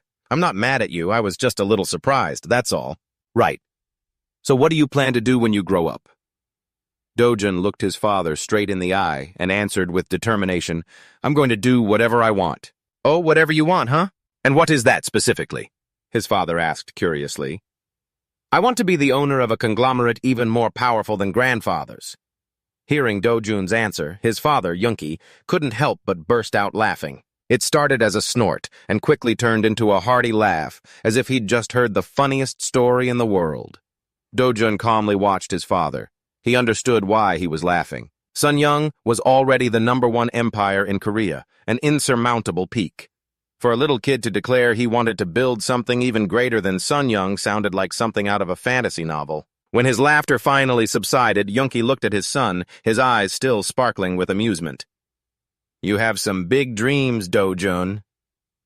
Dojun immediately seized the opportunity. That's exactly why I really need your help, Dad. The smile on Yunki's face faded, replaced by a thoughtful expression. He sighed. I don't think I can help you with anything, son. I've told you before. I have no interest in the family business. Even though I supposedly studied business abroad, my heart belongs to cinema. Yes, I know. Dojun quickly cut in, his eyes shining brightly. But you studied business abroad. That means you must have had some very talented classmates, right? Yunki froze. He stared in astonishment at the 10-year-old boy in front of him. It felt as if he wasn't talking to a child, but to a business partner scouting for talent. Meanwhile, at the Sunyang Group headquarters, the air was tense. Tension filled the office of the vice chairman, Dojun's eldest uncle. What? That brat received $14 billion for the land compensation, and if he sells the rest, he'll pocket another $10 billion? The uncle roared, his face flushing red as blood rushed to his head. His son, who was lounging on the sofa, heard this and exclaimed, Wow, I'm so jealous of Dojun. With that much money? If he puts it in the bank, he'd get $2 billion in interest every year. That means he could buy 20 apartments in Gangnam every month. Slam! The uncle smashed his fist on the desk and spun around. He yelled right in his son's face, That's not the point, you idiot! The boy flinched, shrinking back and falling silent. The uncle ground his teeth, his voice a hiss. Your grandfather is not a man who throws money away, and yet he personally built a farm for that brat. He even transferred full ownership to the kid's name and spent a fortune to handle everything smoothly. That's the real issue. He's showing favoritism. Hearing this, the son began to break out in a cold sweat, vaguely realizing the seriousness of the situation. The uncle, still furious, continued to berate him. Now look at yourself. Has he ever given you a piece of land? Or a savings account? No, because he doesn't think you're worthy. And you're sitting there calculating that paltry interest? How pathetic. After shouting, the uncle leaned back tiredly in his chair, his eyes filled with a calculating glint. A moment later, he gave an order to his subordinate. "From now on, closely monitor every move of Younki's family for me." A few days later, at Dojun's house, Younki brought home a strange man and introduced him to his son. "Dojun, this is an old classmate of mine from my time abroad." A man smiled, his demeanor confident and easygoing. "Hello, my name is Oh Se-hyun." After the introductions, Oh Se-hyun asked to speak with Dojun alone. Younki, though a bit surprised, respected his friend's wishes. He left the two of them alone. Dojun observed him silently, still unable to believe his father knew such an important figure, a notorious investment shark of the future. "I heard from your father that you want to become a businessman." "Yes, that's right," Dojun replied confidently. Oh Se-hyun mused. "So, you want to be like your grandfather?" "No," Dojun answered calmly. "I want to run a conglomerate even bigger than my grandfather's." Hearing that, Oh Se-hyun let out an amused laugh. "In a country like Korea, Sun Young is already #1, and you want to be even bigger? Well, you certainly have great ambition." "It's not ambition, it's a dream," Dojun corrected the man, his demeanor still unusually calm. "Ambition is like my grandfather. A romantic dream is like my father." Oh Se-hyun nodded in appreciation. Dojun didn't beat around the bush any longer and asked a question of his own. "You're also the director of a large company, aren't you?" "Yes, a very large company, Oh Se-hyundai. But I'm a little different from your grandfather. My job is to help rich people get even richer. So I guess you're right. I do meet a lot of wealthy people, don't I?" "Then can you help my money grow, sir?" Dojun got straight to the point. Oh Se-hyun was surprised by the child's boldness.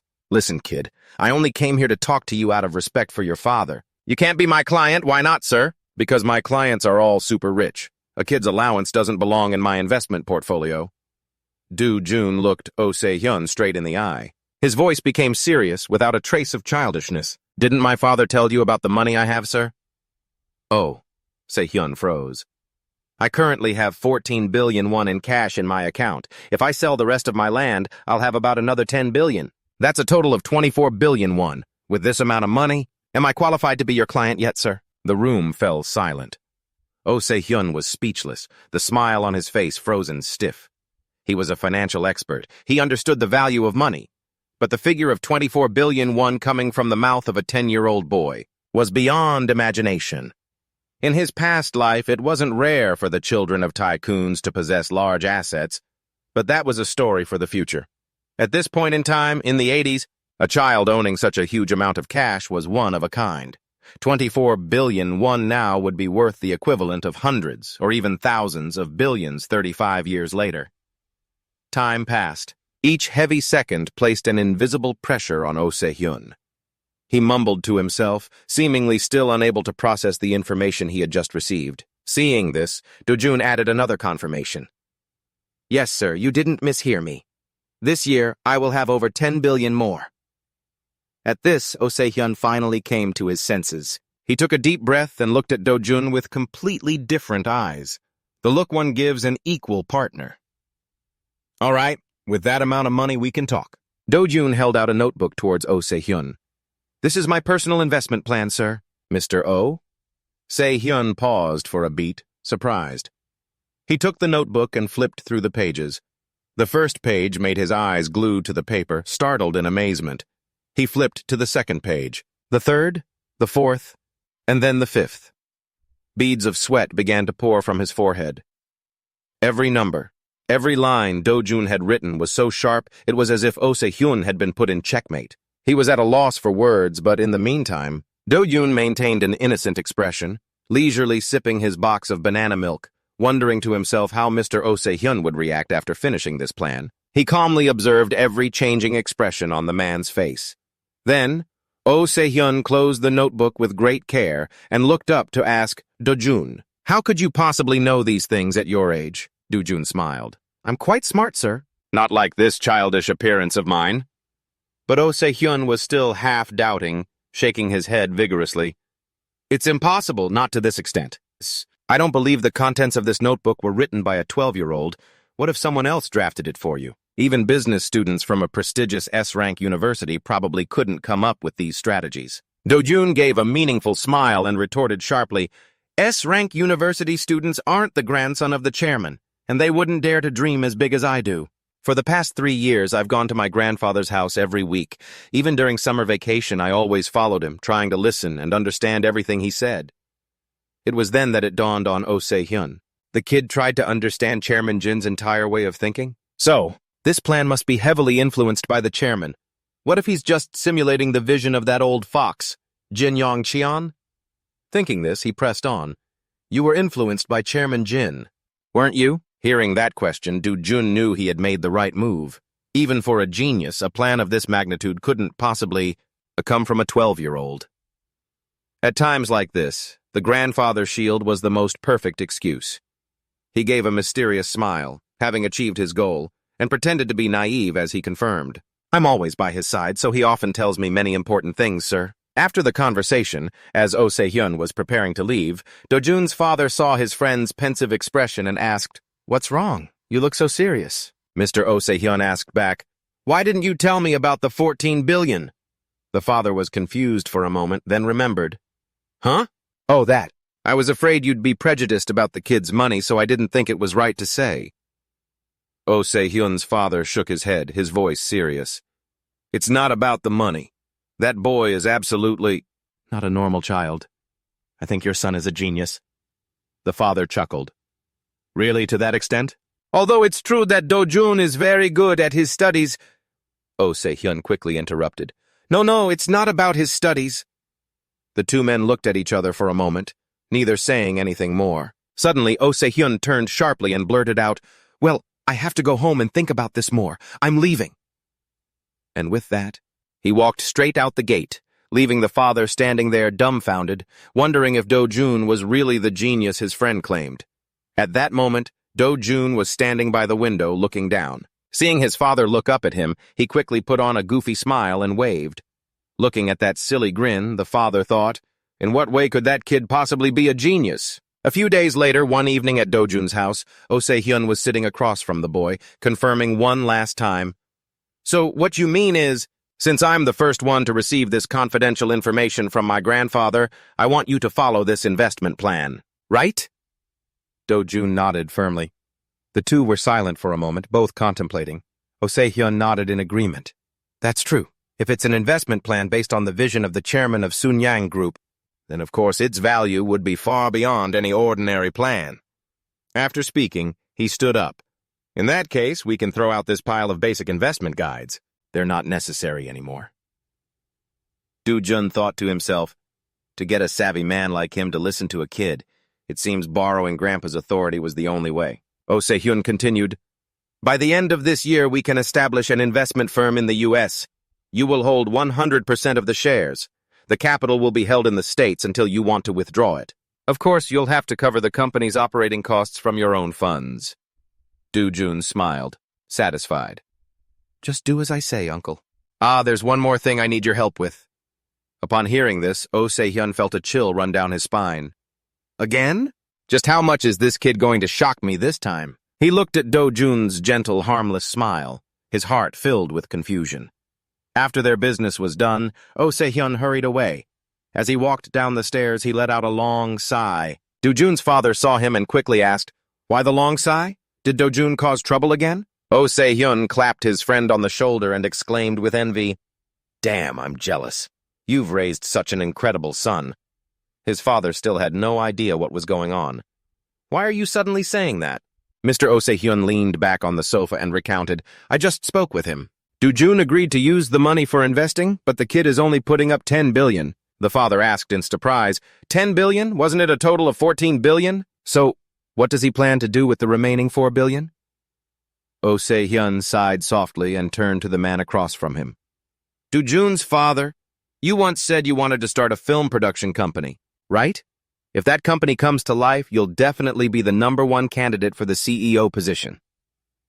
Dojun's father's eyes widened in surprise before he could even ask a question. Oh Se-hyun smiled calmly and continued, Currently, the average production cost for a Korean movie is only about 150 million won. With this 4 billion won in capital, you can produce at least 10 motion pictures. Hearing such a huge number, Dojun's father began to feel dizzy. Oh Se-hyun calmly added, This was Dojun's calculation. If you raise more investment from outside, the number of films you can produce will increase many times over. You'll be free to express your artistic creativity.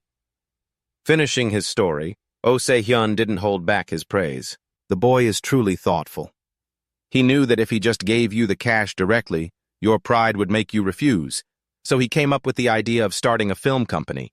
Now, even if you don't want to, you're forced to take over this company. The more he heard, the more Dojun's father lowered his head, feeling both ashamed and moved by his son's sophisticated display of filial piety.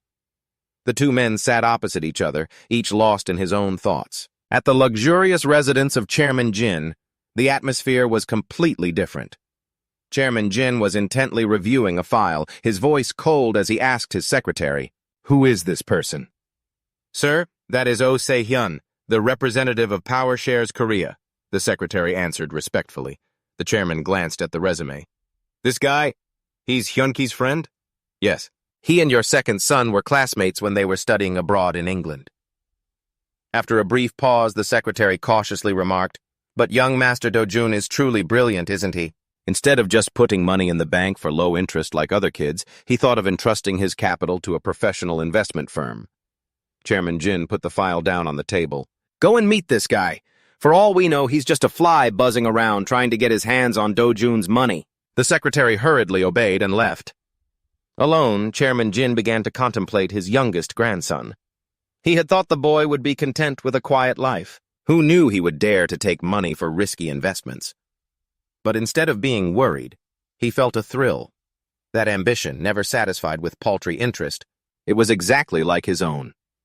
In August 1989, world history witnessed enormous changes. About 2 million people from the 3 Baltic states of the Soviet Union joined hands to form a human chain more than 600 kilometers long, connecting their 3 capitals to demand independence and democracy. This event was called the Baltic Way. In the autumn of that same year, while the people of South Korea were joyfully celebrating a warm Chuseok holiday, in the West, the Hungarian government opened its borders. A flood of East Germans began to escape to the West. This signaled the chain collapse of the Eastern Bloc. While the whole world held its breath watching these political upheavals in New York, the global financial center, Dojun was quietly building his own empire. He established the headquarters for an investment company, holding 98% of the shares. The remaining 2% belonged to Oh Se-hyun and his associates. On November 3, 1989, Dojun and Oh Se-hyun set foot in America. Standing before a towering skyscraper in the heart of Manhattan, Dojun was speechless with emotion. He whispered, "This is my company." Oh Se-hyun, standing beside him, shrugged. "This building looks a bit shabby, doesn't it? I didn't want to waste money on appearances, so I just found a cheap place to rent." But in his eyes at that moment, this place wasn't shabby at all. It radiated the brilliant aura of the future. Even though in a luxurious place like Manhattan, this building was just mediocre, to him it was the start of a grand dream, a company named Fantasy Investment. Oh Se-hyun had once criticized the name for sounding too childish and fanciful, but Dojun was determined to keep it. He told himself he would use this very place to create unimaginable miracles. The two of them, uncle and nephew, stepped inside. While Oh Se-hyun was still looking around, inspecting the facilities, Dojun walked into the large main office. He couldn't believe this was real. "I will raise a monster here. A monster strong enough to swallow the entire colossal Sunyang group." As he was lost in thought, a commotion arose. A group of foreigners approached, eagerly shaking hands and greeting Oh Se-hyun, whom they hadn't seen in a long time. After the pleasantries, Oh Se-hyun's voice suddenly turned serious, directing everyone's attention toward Dojun.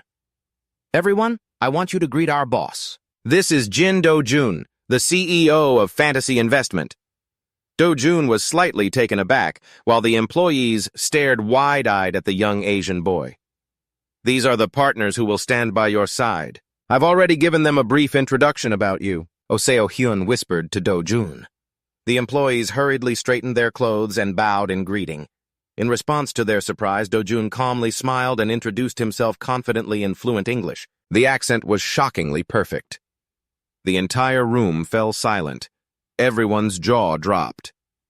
You know English too, Dojun," Oh Se-hyun stammered.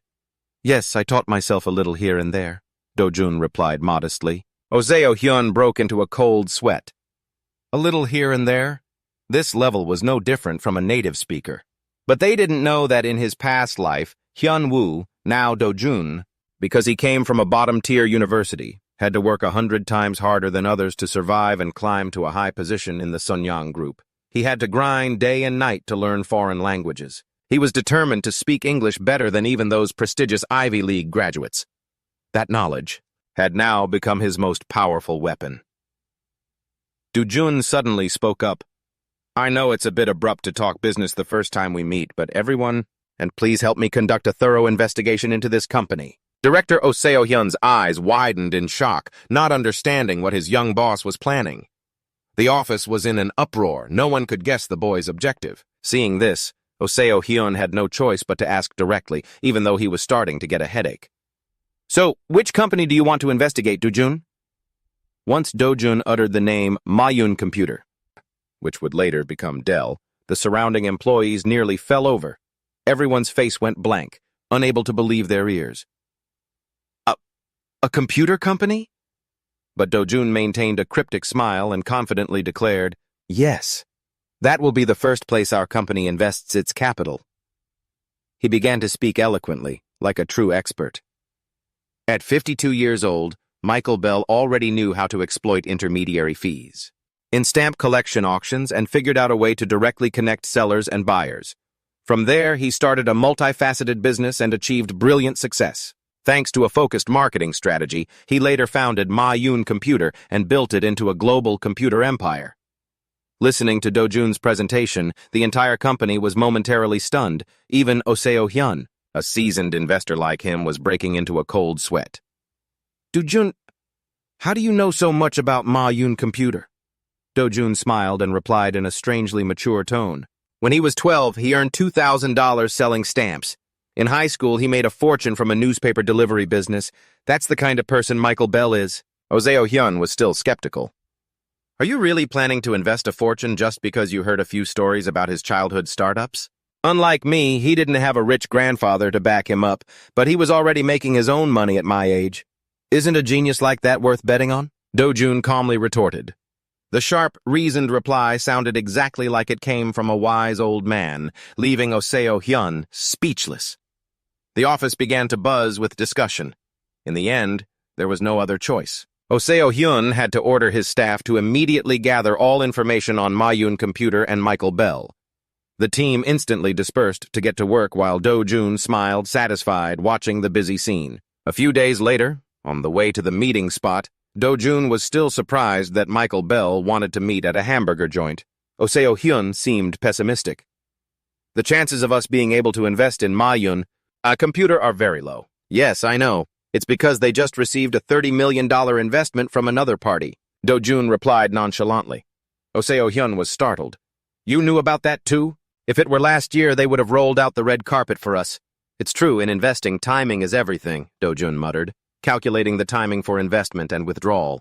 Then he turned and said, We're one step too late, sir. Oseo Hyun nodded in agreement.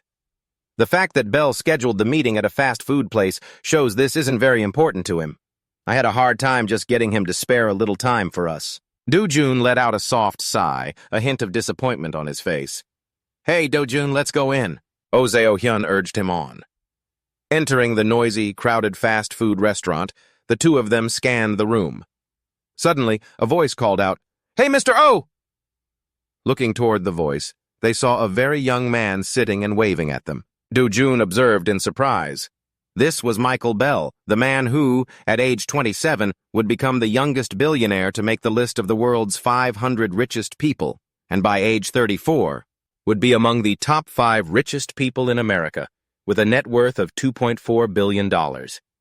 After a brief, polite greeting, Bell pointed at Dojun and asked, Who's this kid? Oseo Hyun quickly came up with a story. He's a huge fan of yours. Hearing this, Bell burst out laughing, clearly amused. The three of them sat down at the table. Bell didn't bother beating around the bush and got straight to the point. All right, let's make this quick.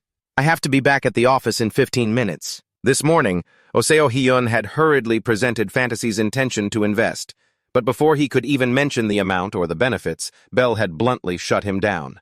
I don't need any more investors, I have enough capital for now. Dojun, sitting beside him, understood perfectly that Bell was feeling confident after just pocketing $30 million. Without flinching, the boy suddenly spoke up, laying out his plan to use $15 million to become the majority shareholder of Ma Yun. Computer. Hearing a little kid talk so casually about such enormous sums of money, a stunned Bell turned to Oseo Hyun and asked, "Hey, is this kid your son?" Oseo Hyun shrugged and answered nonchalantly, "No, he's my boss." A million questions popped into Bell's head. He let out a snort, which turned into a louder laugh. He slammed the table with delight, then turned to Dojun. Bell said, "All right, kid, I'll ask you 2 questions. First, who told you the story about me making money selling stamps?" Though surprised, Dojun maintained his confidence and gave a sharp retort. "This is a $45 million deal after all. Do you really think I'd come here with the money without doing my homework first?" Michael Bell nodded, satisfied, then asked his second question. "You want to be the majority shareholder, right? But you said you weren't accepting any more investments, so what's your plan? I hold over half the voting rights on that company's board of directors. My word is law there." Dojun looked Bale straight in the eye and calmly delivered the decisive blow. "I believe your company is going public with an IPO in about 6 months." Dojun's words hit him right where it hurt, leaving Bale speechless. Instantly, the boy smirked to himself. He must be in shock, wondering how I found out about that secret. And here it is. Dojun looked his opponent straight in the eye and firmly made his offer. "I will use cash to acquire all of your company's outstanding shares on the stock market. $15 million should be enough to make me a major shareholder, don't you think? Oh, and one more thing. I can raise another $10 million in cash within the year." The more Marvel heard, the colder the chill running down his spine. His mind couldn't seem to keep up with the boy's thinking. This tiny Asian kid? Before his opponent could recover from the shock, Dojun added, "As a major shareholder and lead investor, I demand a seat on the board of directors and direct involvement in business strategy. This is a non-negotiable condition." The 2 older men in the room sat in stunned silence, hanging on a child's every word. However, Dojun smirked. "If you accept this investment, I will delegate all of my voting rights back to you, until I sell those shares. And I promise to give you priority to buy them back at the exact market value at the time of the sale." Hearing this, Oh Se-hyun panicked and cut in. He turned to apologize to Bale, then pulled Dojun aside and whispered, "Are you crazy? You can't make a decision like that. Normally, the buyback price has to be higher than the market value to offset risk and protect business rights. Why would you sell at market value?" Seeing Oh Se-hyun's reaction, Bale burst out laughing, slapping his hands on the table. "So it's true, isn't it? This kid is your boss, and here I was having my doubts. Ha ha!" Bale turned to look at Dojun, his eyes full of interest. "What's your name, young man?" Dojun smiled and extended his hand. "My English name is Wago Jin." Bale nodded, committing the name to memory. Then he slammed his hand on the table decisively. "All right then, Wago Jin, let's get down to the details." Dojun gave a subtle smile. He knew he had won this game. Only Oh Se-hyun was still bewildered, unable to understand why Dojun was being so generous. It seemed foolish. On the first-class flight back to Korea, Oh Se-hyun was still pondering. "I'm going to be swamped from now until this investment deal is finalized. But there's one problem. They definitely won't take the full $15 million. What do you plan to do with the rest?" Dojun casually flipped through a newspaper and gave a short reply. "You and the analysis team can discuss it, and report back to me with potential places. I'll be the one to make the final call." Mr. Oh Se-hyun looked at the boy and shook his head in awe. "You really surprise me, especially the negotiation with Marvel. I just can't wrap my head around it. I tried to put myself in the shoes of a child genius to understand it, but it still doesn't add up." Dojun suddenly turned with a knowing smile and pointed to his temple. "Actually, I'm someone who lived 35 years in the future but was reincarnated, you see. That's why this small head holds the memories and mindset of a business-savvy 40-year-old man." Oh Se-hyun froze for a few seconds. He narrowed his eyes and stared at Dojun, as if trying to see into the boy's very soul. Then he suddenly let out a sharp breath and ground his teeth. "Stop joking around, you little punk. You've been watching too many sci-fi movies. I don't like these kinds of stupid jokes." Dojun burst out laughing.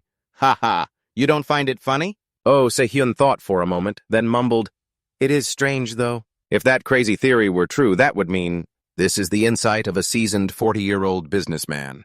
Then everything you do suddenly makes perfect sense. No one would dare doubt your abilities anymore. Hearing that, Dojun just smiled non-committally to brush it off. The plane continued to tear through the wind, flying towards the Seoul sky. At the headquarters of the Sunyang Group, a trusted secretary was cautiously reporting the results of his investigation into the trip. To New York, Mr. Chairman, according to the report, they just went sightseeing and shopping. Chairman Jin Yong-chun scoffed as he flipped through the documents. That old fox Oh Se-hyun went with them. That means it was a business trip. What kind of sightseeing is that? The secretary quickly bowed his head, promising to investigate further. But then he hesitated, stammering as if he wanted to say something but couldn't. Chairman Jin shot him a sharp glare. What is it? Why are you being so timid? Speak! Only then did the secretary dare to gather his courage and report, Sir, Master Yunki is currently establishing a film production company. All the procedures are nearly complete. I heard he plans to start shooting 2 movies at the same time next year. When Chairman Jin heard this, rage flared in his chest. He gritted his teeth and spat out each word. That's with Dojun's money again. Right? Yes. The young master gave his father 4 billion won. 4 billion? Chairman Jin's hand clenched into a fist, trembling with rage. But then he took a deep breath, his eyes turning cold and ruthless. Fine. Dojun needs to taste failure once to open his eyes. If you want to be recognized by others, you can't use money to buy people's loyalty, especially not using emotions in business. The secretary was surprised. You mean Dojun, sir? That's right, Chairman Jin affirmed. Even though Yunki is his biological father, Dojun must learn this painful lesson for himself. Never throw money out the window if you don't see the potential for profit. Consider that 4 billion won cheap tuition to help the boy become more decisive, and get over this sentimental need to prove himself to his family.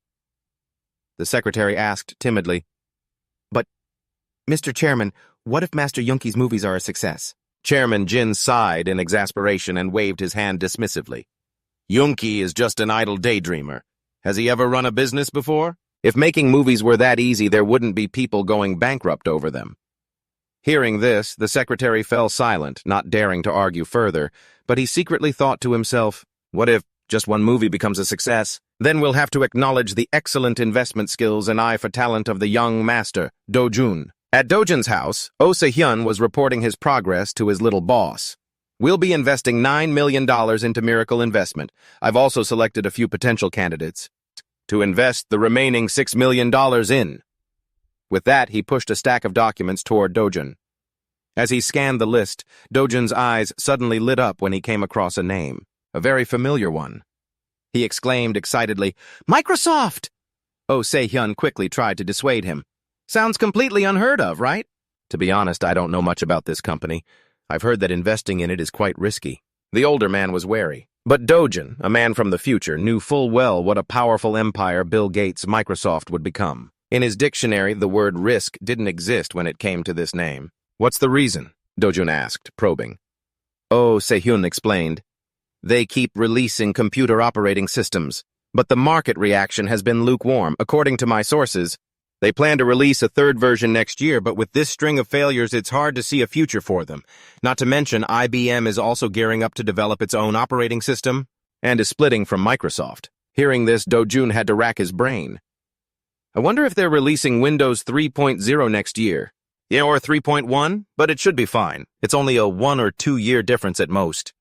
He turned and asked, So what do you think? Oh Se-hyun confessed honestly. To be frank, I am a little interested in Microsoft. Dojun smiled, realizing that his associate also had an adventurous streak and wanted to try his hand in a new field. He made the final call. Then let's go with that. I believe we'll get lucky. The older man smiled and replied, All right then. Suddenly, Dojun changed the subject. Sir, could you please sell the plot of land in Bundang for me? Oh Se-hyun's eyes widened. What? Why sell it? We should hold on to it until the land prices peak before we sell. Dojun smiled and replied, I can't just neglect the company in New York. If we pour all $15 million into those 2 companies, we'll need more cash to operate and to cycle into other investments. Understanding the boy's point, Oh Se-hyun nodded. All right, but let's only use half the money from the land sale. We still need to save the other half. After seeing Oh Se-hyun off, As soon as the door closed, Dojun flopped down onto his chair, feeling helpless. He sank back into his thoughts. I'm just using fragmented pieces of knowledge from the future. I'm no expert. In my past life, I was just an ordinary office worker who never played the stock market and never even set foot on Wall Street. All I have are bits of information I picked up from the news.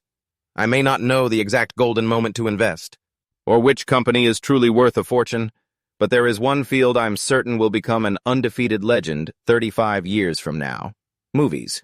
Out of the thousands of Hollywood films.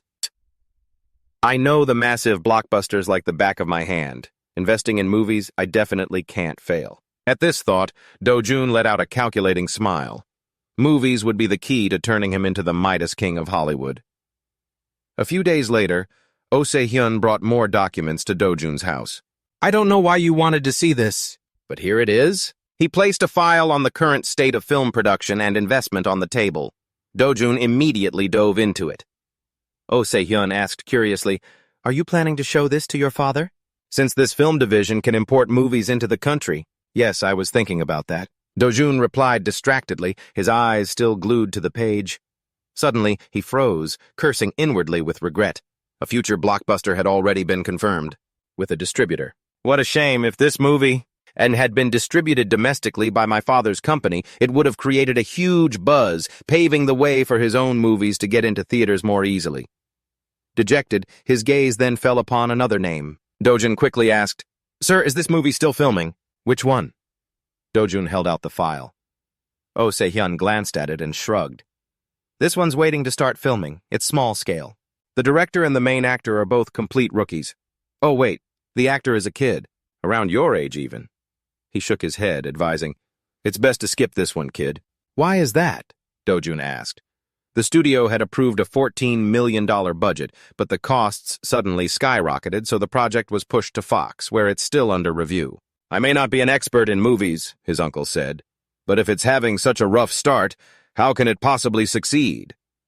However, contrary to his uncle's pessimism, Dojun was resolute. Sir, I want to invest in this movie, as much as possible. This time, Oh Se-hyun frowned, his voice turning harsh. Dojun, investing in stocks and movies are two completely different things. If a stock price drops, you can still see the extent of the damage and cut your losses. But if a movie doesn't break even, you lose everything instantly. There's no turning back. He concluded sternly, This time, I'm against it. This isn't an investment, it's a gamble, Dojun quickly pleaded, even though he was the one with the money. Just this one time, sir. After this, I promise I'll never bring up investing in movies again. No means no. Oh Se-hyun remained firm, shaking his head. As Oh Se-hyun shouted, the resounding name made even Dojun jump. This time his face was stern, his brows furrowed, showing extreme displeasure. Dojun understood that Oh Se-hyun's harsh reaction was understandable, but he also knew this was a once-in-a-lifetime opportunity that fantasy investment absolutely could not miss. This golden chance would put them on the map of Hollywood film investment. The profit from this deal wouldn't just be double or triple, but 10 times the original amount. He calmly looked his partner straight in the eye. He said with determination, If we lose money, it's my money. You promised my parents that you would let me do the things I want. Oh Se-hyun's jaw dropped in astonishment at the child's stubbornness. Though furious, there was nothing he could do. Dojun added one final decisive statement. Besides, and even if I spend every last penny of the company's capital, it doesn't matter. My grandfather is the richest man in Korea, isn't he, sir? That arrogant but true statement left Oh Se-hyun speechless. He had to take a few deep breaths to suppress his rising anger. Finally, he exhaled in defeat. Fine, do as you wish, I give up. Dojun smiled triumphantly and added a condition. Sir, please make sure the distribution rights in Korea belong to my father's company, okay? Not a problem. We're probably the only company crazy enough to invest in this ridiculous project anyway. Oh Se-hyun replied sarcastically. Anything else? Is that all? As soon as he heard that, Oh Se-hyun hastily grabbed his briefcase, stood up, and left immediately. He said curtly that he would handle it quickly and report back later. Dojun's mother came out from the kitchen and kindly invited him to stay for dinner, but Oh Se-hyun, still annoyed, flatly refused. Sister-in-law, I'm not in the mood to eat right now. I'll be taking my leave. Dojun's mother watched his retreating back, confused, not understanding what had happened. She turned to her son and asked, Are you all right, Dojun? What's going on? I'm fine, Mom. Don't worry, Dojun said with a reassuring smile, thinking to himself, just you wait. Once he sees the box office revenue at the end of this year, his anger will melt away like spring snow. Holding the script, Dojun gave the mysterious smile of someone who was certain of victory. On the cover, the movie's title was printed in bold, proud letters, Home Alone. Time passed, and everything went exactly as Dojun had predicted. After Microsoft launched the Windows 3.0 operating system and entered the personal computer market, tech stock prices began to soar. Miracle Computer's stock continuously broke records, bringing enormous profits to fantasy investment. Thanks to the huge win in the tech sector, Oh Se-hyun's anger naturally vanished, replaced by a radiant smile whenever he saw Dojun. He even generously consoled him, saying that the projected loss of $8 million, about 5.6 billion won, from investing in Home Alone was nothing. We'll make it back in a few years. He gestured grandly, acting magnanimous. But Dojun, with the soul of an experienced 40-year-old man, just chuckled to himself. He knew for sure it wouldn't be long before Oh Se-hyun would have to eat those unnecessary words of comfort. And indeed, that day came sooner than expected. Reality hit Oh Se-hyun right in the face. He ran to Dojun, his face so ecstatic he couldn't believe his own eyes. Do you have any idea? The net profit from that movie alone has reached 33 billion won. That's a six-fold increase on the initial investment, and that's just the revenue from the US. If it's released worldwide, the number will be even more astronomical. Compared to all the elementary school kids on the planet, you are officially the richest kid in the world. Dojun replied nonchalantly, but sir, I'm in middle school now. Oh Se-hyun froze for a second. He had completely forgotten how quickly time had passed. He panicked. He's starting middle school this March? If he's at school all day, who's going to make money for me? Just then, Dojun's father walked into the room with a dejected look on his face. Oh, Se-hyun quickly asked. What's wrong? Is it the same old story? Hasn't your movie found a theater to screen it yet? The father let out a long sigh, his voice filled with anguish. Don't even mention it. It's clear the theaters have open slots, but they all refuse. They say they have to save the slots for that Home Alone movie that's all the rage for the New Year and Christmas season. Oh Se-hyun tried to suppress a laugh and feigned surprise. Oh really? Is that movie so hot that theaters have to reserve spots for it? Yeah. I heard it's a family comedy that's breaking all box office records, Dojun's father said sadly, not daring to look either of them in the eye. They said my film will only get a chance after Home Alone finishes its run.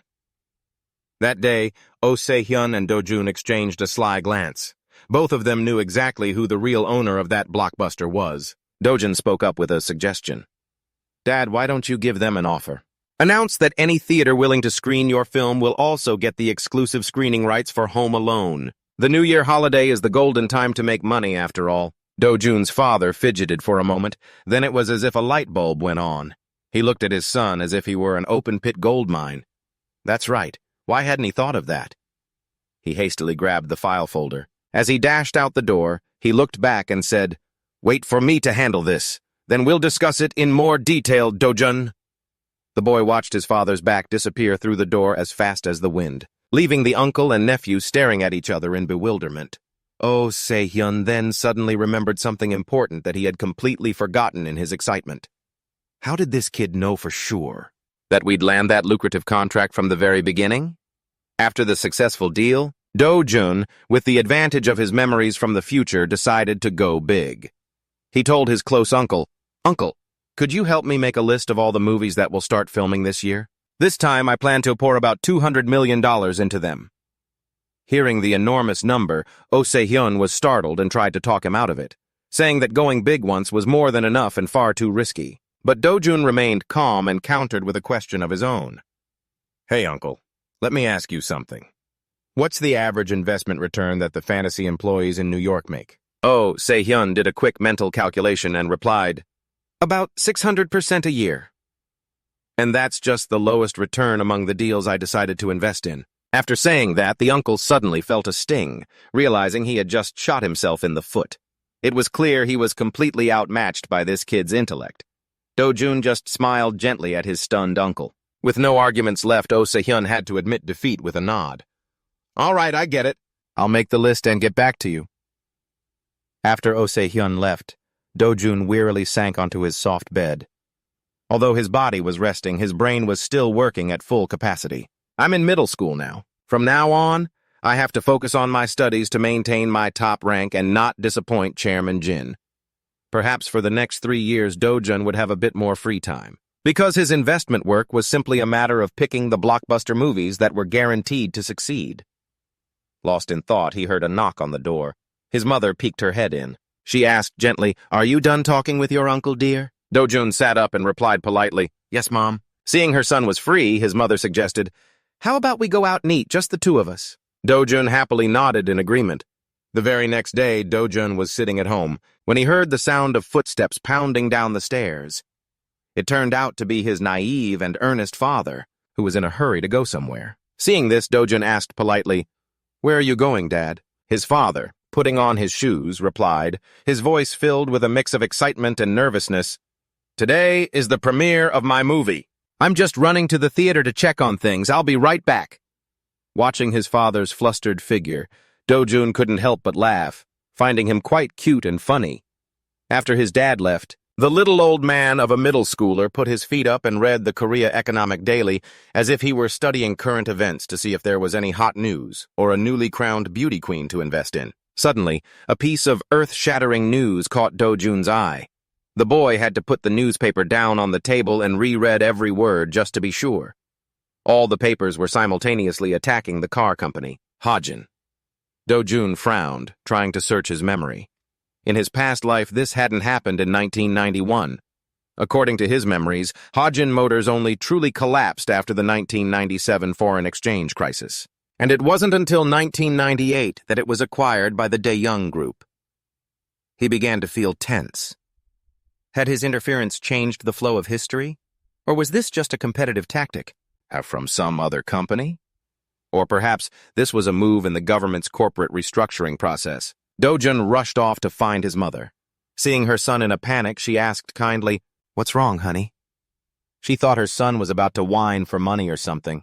But no, Dojun asked urgently, "Mom, when are we going to Grandpa's house?" "Tomorrow, dear," his mom replied. Dojun shook his head vigorously. He couldn't wait. He wanted to go today. Seeing her son's determination, his mother had no choice but to give in. She told him they'd go after breakfast, but she didn't forget to give him a thorough warning. "When we get there, remember not to make your grandfather angry, okay? If he gets mad, this family won't have a single penny to its name." Just then, Dojun remembered something and asked, "Wait, Mom, aren't you going to the movie theater?" "Today's the premiere of Dad's movie." His gentle mother sighed and confessed, "I'm afraid that if no one shows up to watch, it'll be too sad. I'm too nervous, so I don't dare to go." Dojun understood that he couldn't reassure his mother just by saying, "Don't worry, Mom," because she was completely clueless about the potential of his father's movie. In fact, she might have completely forgotten about it or thought from the start that it wouldn't amount to anything. Dojun's role was only to provide the opportunity. As for how the couple's lives would change, he would let them experience it for themselves. He believed that observing from a distance, without interfering too deeply in their private matters, was also an elegant pleasure. At Chairman Jin's mansion, the housekeeper informed him that the chairman was busy with important guests, so Dojun had to wait in the living room. He noticed two unfamiliar pairs of shoes on the steps outside. He didn't know who they belonged to, but he found himself staring at them. As Dojun walked over to the sofa, he began to reason. The articles attacking Hajin were released right before the holidays, and this secret meeting started at the crack of dawn. I can't make any sense of these fragmented pieces of information, not a single clue. I waited, my heart pounding, wondering what those old foxes were plotting in that sealed room. Meanwhile, in his study, Chairman Jin Yang-chun looked at his eldest son and asked in a stern voice, "Are you confident enough to take over the Hanjin Motor Company?" Hearing his father's question, the eldest uncle gathered all his strength and declared, as if saluting a flag, "Yes, just as you said, Chairman, this is the best opportunity for us to rise to the number 2 position in the industry. I will definitely acquire Hanjin and am determined to seize the number 1 spot." Chairman Jin nodded in satisfaction, entrusting him with the great responsibility. "From now on, I'm putting you in charge of this. Discuss it thoroughly with the department heads. We must acquire Hanjin within this year. If you succeed, I will give you full control of the automotive division." Both the eldest uncle and the secretary were utterly astonished to hear this, but a second later, a self-satisfied smirk spread across the uncle's face. As he imagined the mountain of money and power that was about to fall into his hands, the secretary, standing beside him and observing, also had the gears in his mind turning with his own calculations. Giving the auto division to Jin Young-ki is no different from implicitly handing the entire Sun Yang group over to him, Secretary Lee thought to himself, looking worriedly at the chairman. Could it be that the chairman has already decided on his successor? The thoughts of both men were cut short by the stern voice of Chairman Jin Yang-chun. He turned to his eldest son and asked, "What, you don't want to accept? Or are you not confident enough to handle it?" Vice Chairman Jin Young-ki hurriedly bowed his head, his voice trembling with emotion. "No, sir, not at all, father. Thank you so much." Chairman Jin looked at his eldest son with an unreadable expression. Then he waved his hand. "Go on now. Remember, the marketplace is a battlefield. Try not to make any foolish mistakes. You don't need to come in early tomorrow, just be present for the New Year's ceremony. Time is gold and silver right now. Get to work." Jin Young-ki nodded his head repeatedly like a chicken pecking at grain, hastily bowed, and then backed out of the room. He walked with such a visibly gleeful spring in his step that Secretary Lee and Chairman Jin couldn't help but watch him go. When his back had disappeared behind the door, Secretary Lee turned and said quietly, "The vice chairman received a very big lucky money envelope this year." Chairman Jin furrowed his brow. "What do you mean by that?" "Well, didn't you just implicitly announce the plan for choosing the successor?" Secretary Lee replied. But the smile on Chairman Jin's lips suddenly turned strangely cunning. He smirked. "Did I say a single word about giving him the entire Sun Yang group? I only promised to let him manage the auto division." Secretary Lee was stunned, not expecting the old chairman's mind to still be so sharp. Chairman Jin leisurely picked up his teacup and calmly explained, "If he controls more than half of the auto shares that our subsidiaries currently own, then I can still protect the business rights of the entire group. That is my real move, and of course the auto division is still a rather large lucky money envelope." Secretary Lee sighed in admiration. "For you to do this? When the vice chairman finds out the truth later, he'll surely be very disappointed." The old fox Jin Yang-chun laughed triumphantly. "Disappointed? On the contrary, his greed will only grow, and he will try everything he can to fight for more. Because Young-ki will have the same naive thoughts as you." Hearing this, Secretary Lee could only remain silent. It's true what they say. The older the ginger, the spicier it gets. Chairman Jin's shrewd mind was always a few steps ahead of everyone else. That afternoon, after all the guests had left, Dojun entered the study and saw his grandfather still engrossed in his work. He asked, caringly, "It's the New Year holiday and you're still working, grandfather?" Chairman Jin looked up, and upon seeing his favorite grandson, his expression softened slightly. "I have no choice. I have too much to do, but I'm just about finished now." Dojun stepped further in, his eyes quickly scanning the luxurious study. His gaze stopped on a newspaper lying on the desk. It was the same one he had read this morning. "Just as I thought," Dojun thought to himself. Today's meeting was definitely about Hanjin Motors. He feigned innocence and said in a sweet voice, "You seem very happy today, grandfather. I just saw my eldest uncle leaving, and he was smiling to himself." Chairman Jin just hummed in response. "It's probably just because it's the new year that he's happy." Then he quickly folded the document folder on his desk, as if afraid his young grandson might curiously try to read it. But there was no fooling Dojun, the boy who carried the soul of a savvy 40-year-old man. He continued to probe. "Grandfather, I have a question." "What is it you're wondering about?" Chairman Jin maintained his gentle tone. At that moment, Dojun stared intently at the folded file about the automobile industry. A bold speculation flashed through his mind. Could it be that my grandfather is the one pulling the strings behind this whole scandal? Seeing his grandson staring wide-eyed, Chairman Jin had to speak up. "Dojun, why so quiet all of a sudden?" Startled, Dojun quickly tried to cover it up. "Oh, I just find something strange. It's because the news today is reporting a lot about one particular thing. Is it about Hanjin Motors, grandfather?" Chairman Jin nodded in confirmation. "Why do you find that strange?" he asked in return. Dojun replied with an air of complete innocence. "Well, normally whenever the press writes an article about Sun Yang, you get furious, shouting and demanding to find the person who wrote it. But today you're very calm." Chairman Jin laughed, pleased. Exactly. You have a very good memory. He began to enthusiastically lecture his grandson. Dojun, you must remember that a newspaper office is actually a place that sells words to make money. Sells words? Dojun pretended to be puzzled. That's right. These articles, at a glance, might seem to have nothing to do with money. For example, an article complaining about the traffic jams in Seoul is actually paving the way in public opinion for road expansion projects.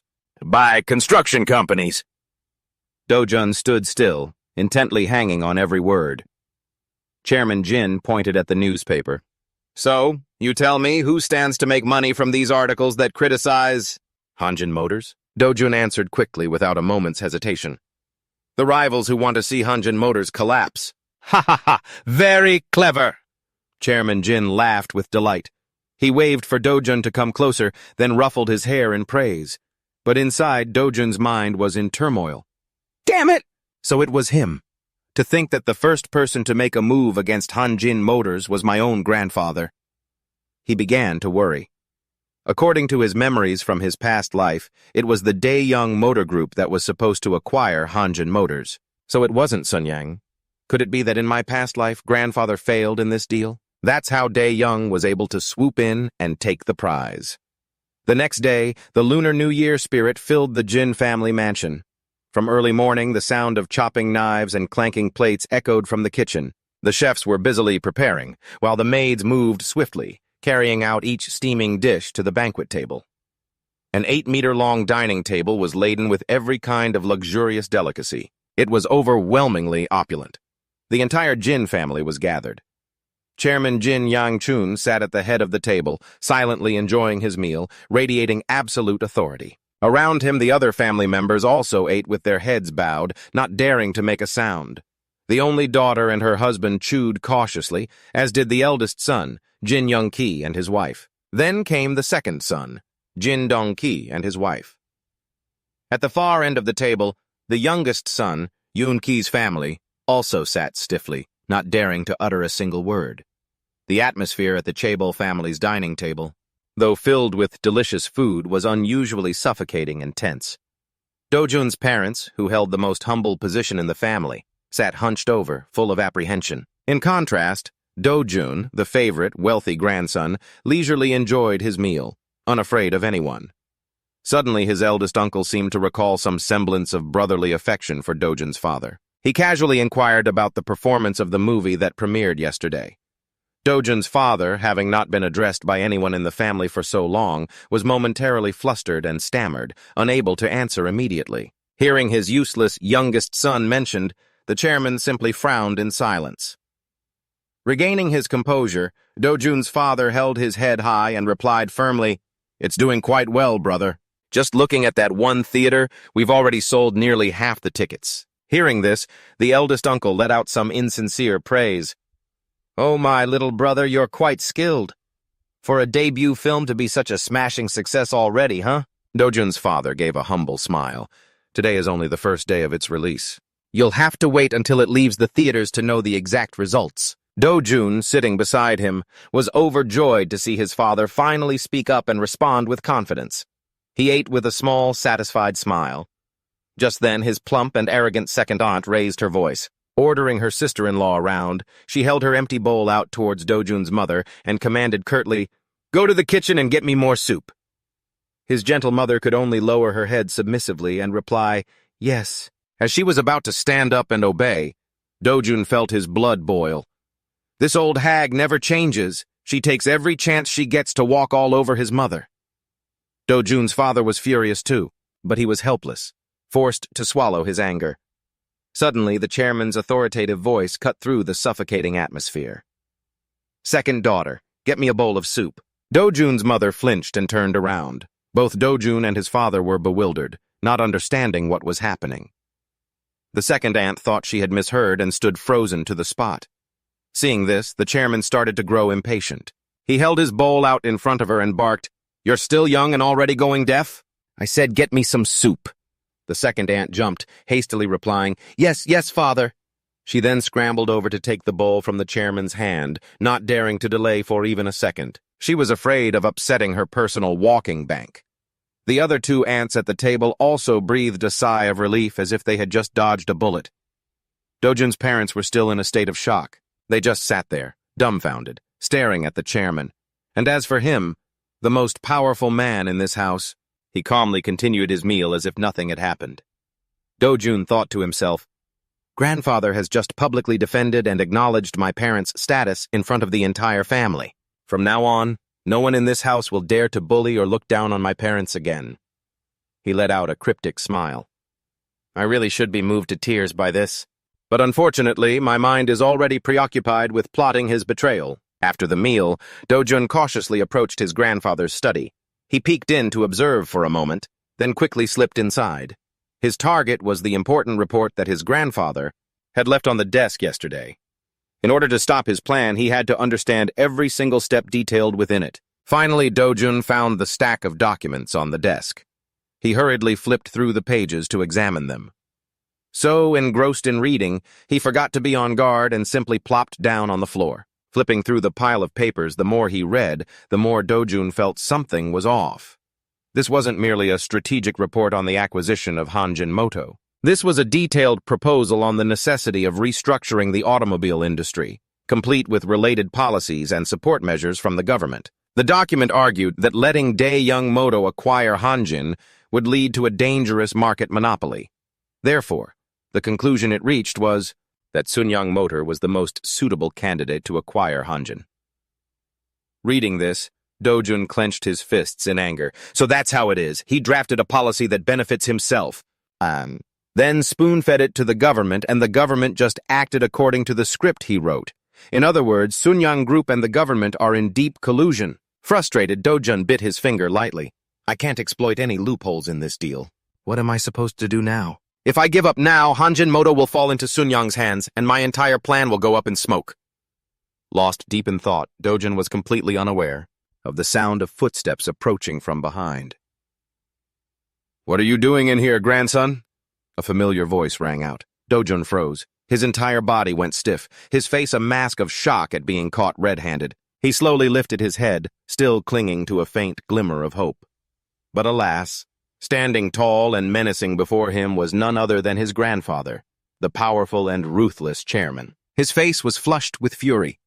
Looking down, he saw Dojun sitting on the floor, looking for all the world like a weakling kneeling to beg for forgiveness. Dojun looked straight up at his grandfather, trying to remain calm and come up with an excuse.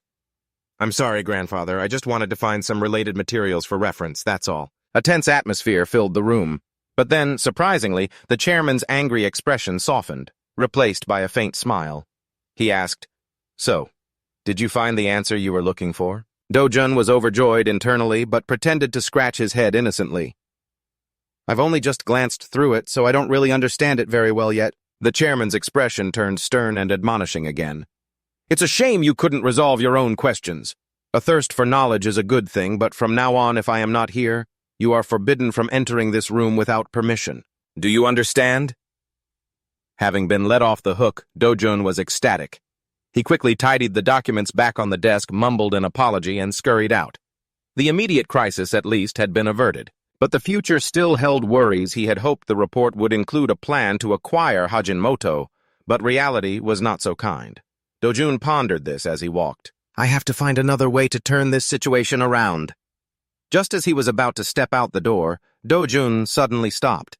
He turned his head to look at his grandfather.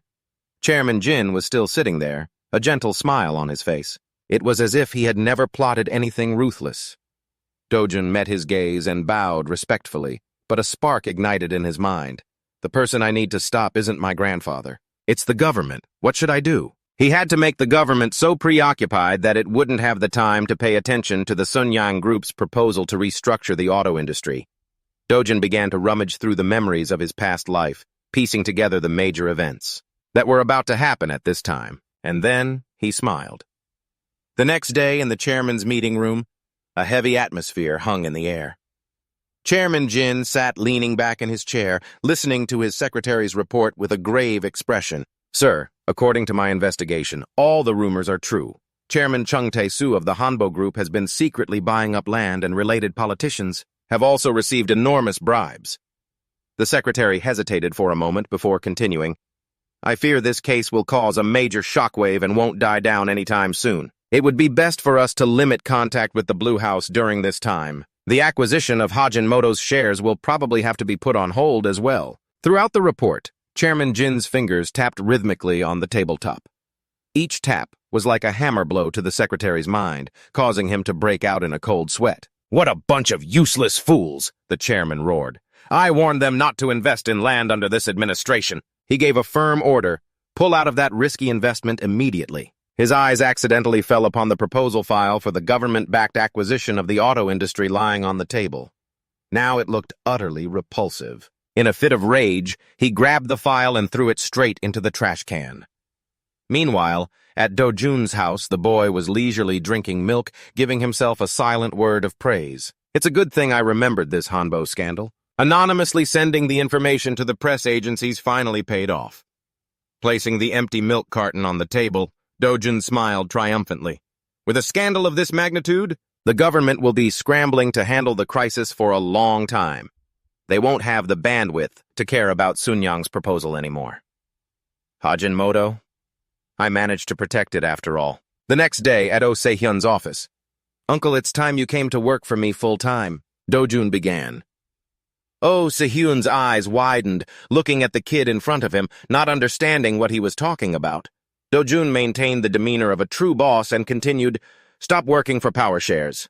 Put all your energy into fantasy investment. After all, you already hold a 2% stake. My company is doing so well, we can easily afford to pay you a huge salary." Oh Se-hyun chuckled and retorted, "And what if I don't want to?"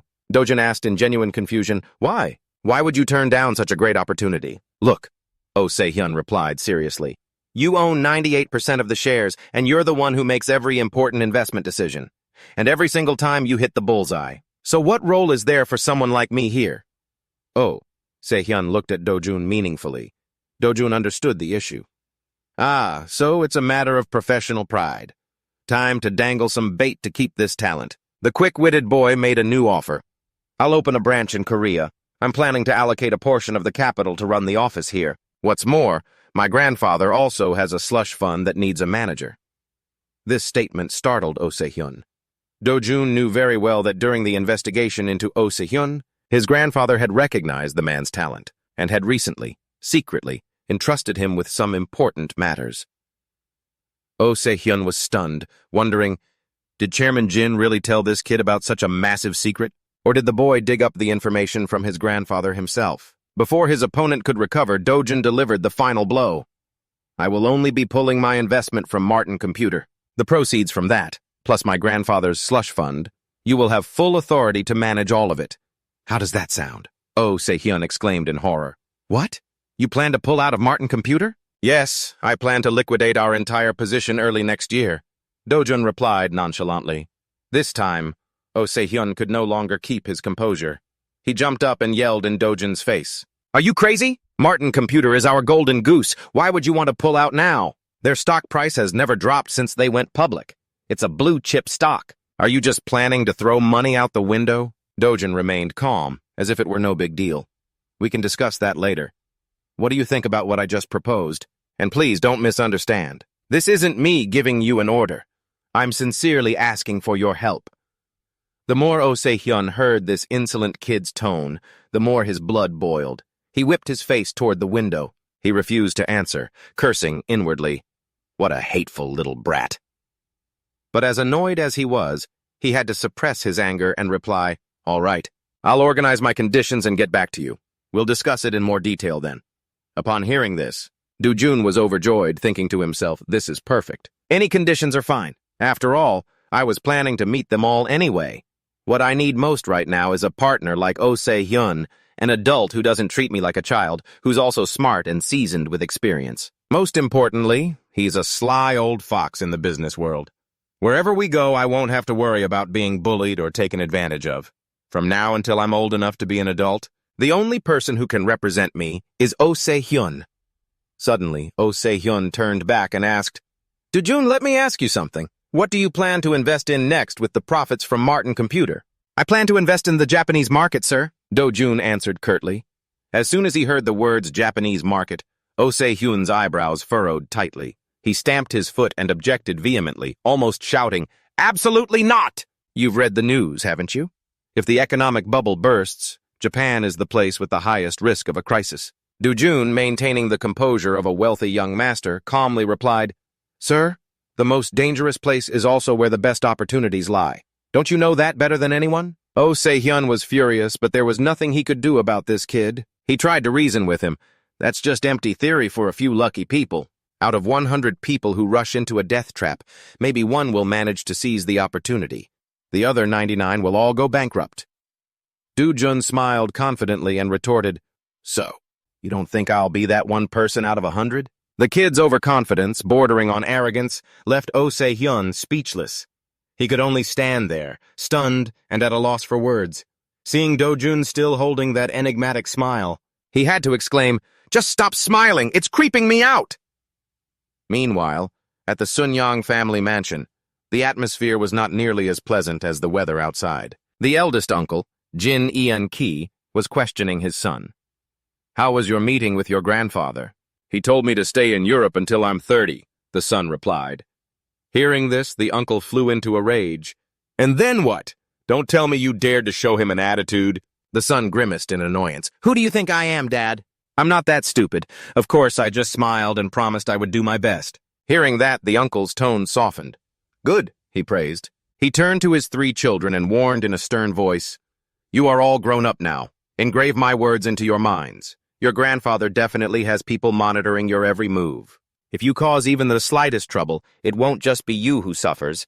I'll be dragged down with you." The 2 younger sons listened as if it were all going in one ear and out the other, their faces long and miserable from having to listen to their old man's lecture. The uncle turned to his daughter. "Ye-jun, you're graduating from university next month. I'll find a suitable match from a good family for you to marry early. After that, you can study abroad or do whatever you want." Before her father could finish, his daughter jumped in. "Oh my God, Dad! What era are we living in that you're forcing me to get married right after graduation? Just wait a few more years, please." "You insolent child! You'd better listen to me!" the uncle roared. Scolded so harshly, the daughter had to rein in her rebellious attitude, sitting quietly and pretending to be scared, for fear of having her allowance cut. The uncle pointed a finger at his 3 children, enunciating every word. "You must remember, the comfortable lives you live now are all thanks to being the grandchildren of Chairman Jin Yang-chun. If your grandfather abandons you, your current lavish lifestyle will be cut by more than half." The eldest son, feeling the tension, asked, "Why are you suddenly saying all this, father?" The uncle looked at his 3 children, his chest tight with frustration. "Are you all blind? Haven't you noticed that grandfather's attitude started changing last year? Right now he's extremely fond of the youngest uncle and that kid Dojun's family." The eldest son retorted, "It's true that Dojun has been favored by grandfather lately, but he never really considered the youngest uncle his real son. He's not the type to start caring for the youngest uncle's entire family just because he dotes on Dojun." The other 2 children didn't know whose side to take and just sat silently, observing with somber expressions. The uncle let out a long sigh. "Listen to me carefully. Despite being swamped with work, your grandfather still makes time to watch the movies produced by the youngest uncle." The whole family was stunned by this news, their faces frozen like statues. The uncle continued, "Think about his age. He doesn't have much time left. From now until then, don't cause any more trouble. Once the Sunyang group is officially in my hands, I'll let you live however you want, understood?" Hearing about the prospect of living freely and luxuriously in the future, all the children's eyes lit up as they nodded enthusiastically. After his lecture, the uncle angrily dismissed them. The 3, having been let off the hook, quickly scurried away before they could be scolded again. Left alone in the room, the uncle started to feel a headache coming on. He blamed himself. "I should have swallowed Hajin Motors whole last year. Ever since that failure, major and minor matters within the group have been carried out without my knowledge. The lingering problems I worked so hard to solve at the subsidiary were ultimately resolved smoothly under direct orders, and from my father. Rumors have started to circulate within the group about a change in the line of succession. Some branch managers have even had the audacity to ignore me and report directly to my father, bypassing me completely. He's clearly changing." He slammed his hand on the table in anger. He thought of Dojun and realized that his father had no guard up against that kid whatsoever. Just because of one grandchild, the entire family's order is shaken. Have you ever thought, Father, that if the children aren't capable enough to run the conglomerate, it would be best to just cast them aside? The more his uncle thought about it, the more angry and terrified he became. The investment firm, Fantasy Investment in New York, had just completed allocating 10% of its capital to establish a branch. In Korea, Oh Se-hyun officially took the position of legal representative director for both the U.S. and Korean headquarters. His relationship with Dojun, the young major shareholder, grew closer and closer. Oh Se-hyun's attitude toward Dojun remained as respectful as before, but now he no longer vehemently opposed the boy's opinions. Dojun was secretly pleased, realizing that this seasoned financial expert had started to listen whenever there was a differing opinion. Instead of immediately dismissing it, Oh Se-hyun would offer reasonable analysis based on actual data for discussion.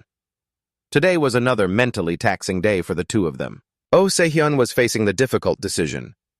"Please think it over carefully," Oh Se-hyun advised sincerely. "Do you really want to sell all our shares in Martin Computer? Not even keep a small portion?" Dojun calmly took a sip of tea and answered concisely, "Mr. Oh, a 100-fold profit is more than enough. You have to know when to stop. There's no reason to be any greedier." Seeing the boy's determination, Oh Se-hyun had no choice but to nod in agreement. As he was about to leave, his eyes accidentally fell upon a folder on Dojun's desk. He picked it up and skimmed through it. He couldn't help but be surprised. "You're also looking into this company? A very tough prey to swallow. Their revenue last year reached 100 billion won, which is almost 800 billion won if converted to the current exchange rate. At that scale, they're already considered a large corporation." Dojun nodded. "That's right. A company of that size can't be taken lightly." Oh Se-hyun continued his analysis, his eyes lighting up. "This company has an incredibly solid foundation linked to the information technology industry. And you know, the more IT booms, the stronger they'll become. Its future is limitless." Dojun smiled and looked back at the file. On the cover were the words, "SoftBank." A thought flashed through Dojun's mind. "Actually, I've had my eye on this company for a long time. I only asked him to create a list of recommendations out of respect. I never expected our thinking to align so perfectly." He probed, "What do you mean by tough to swallow?" Oh, Se-hyun frowned worriedly. "I'm afraid they don't need any more investors. Besides, the founder of this company is no ordinary man. He's a third-generation Korean Japanese. Dojun, of course, knew this person well. That's Masayoshi Son, the living legend of the venture capital world, the man who will write golden chapters in the history of global technology." "Do they have plans to go public yet?" Dojun asked. "According to the information I have, not yet." Oh Se-hyun shook his head. Dojun rejoiced internally. "Excellent. That means the opportunity is still wide open." Memories of his past life flooded back. Although he only vaguely remembered a few news snippets, he remembered one thing vividly. After SoftBank went public, its stock value grew wildly, more than 100 times its initial price. Dojun said calmly, "My grandfather used to teach me that everything in this world has a price. What matters is how each person values it. If you can meet their expectations, they'll sell immediately." Oh Se-hyun listened intently, waiting for his young boss's next move. "So how much are you planning to offer them?" he asked. Dojun cleverly passed the ball back to his uncle. "What do you think, Mr. Oh?" Caught off guard by the question, Oh Se-hyun thought for a moment, then held up 5 fingers. 5 times its current valuation. At this price, after they IPO, we could make about a 30% profit margin, right from the first wave. Dojun shook his head and smiled lightly. "If it's only 5 times, I'm afraid they won't even bother to glance at our proposal, Mr. Oh." Oh Se-hyun scratched his head, looking puzzled. "But that's already a very high offer. I'm sure many other investors would only dare to propose that much. If we offer any higher, the risk would be too great. It wouldn't be worth the investment at this point." Only then did Dojun reveal the confidence of someone who holds the future. "Then all we have to do is offer more than all of them." Seeing the boy being so cryptic, Oh Se-hyun started to get impatient. "So how much do you want to offer?" Dojun looked him straight in the eye, his voice clear. "I predict their stock value will increase 100-fold. So I'm considering offering them 50 times their value right now." "What?" Oh Se-hyun looked as if he'd been struck by lightning, his mouth agape, speechless. The number 50 times has sounded like a mad joke from a lunatic. But Dojun remained calm, as if he were just discussing the weather. Don't be so shocked, Mr. O. Martin Computer already grew 100-fold, didn't it? Is there any reason SoftBank, a future giant, couldn't achieve the same? This time, Oh Se-hyun was truly terrified. He tried to argue against it. But what if it fails? SoftBank isn't a company that makes products like Martin Computer. They're just a distribution and investment company. 100-fold? It sounds too fantastical. If we're wrong, we could lose everything. This is too risky. It's no different from gambling. Dojun smiled, recalling the image of the powerful billionaire from the future, and said in a meaningful tone, "You can't get your opponent to the negotiating table if you don't have cards strong enough in your hand. When you play a hand, you have to be able to see the outcome, victory or defeat. Isn't that right, Mr. O? No one plays cards alone." Hearing such profound philosophy coming from the mouth of a child not even 12 years old, Oh Se-hyun couldn't believe his ears. How can this boy think so deeply and on such a high level? Could this be the power of the chaebol blood flowing through his veins? His faith in the Jin family's innate business intuition made Oh Se-hyun decide to let go of his skepticism. He stood up and let out a breath. "All right. Since you seem to be protected by the god of fortune, I'll bet on you this round. Let's do it your way." He started for the door, but then stopped and turned back with a serious look.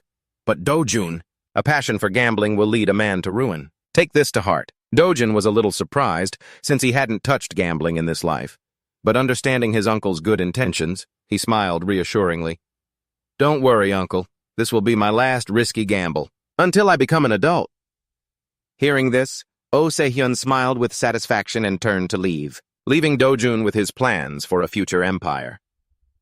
The next morning, at Dojun's private residence, Oh Se-hyun walked in with a thick stack of files in his hand. He smiled and said, "I've completed the contracts to buy 5 million shares, 35 times the initial amount. Now it all depends on your luck." Oh Se-hyun seemed at ease, and Dojun responded with a reassuring smile.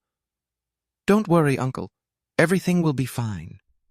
Seeing Dojun sipping a glass of milk, Oh Se-hyun didn't forget to probe.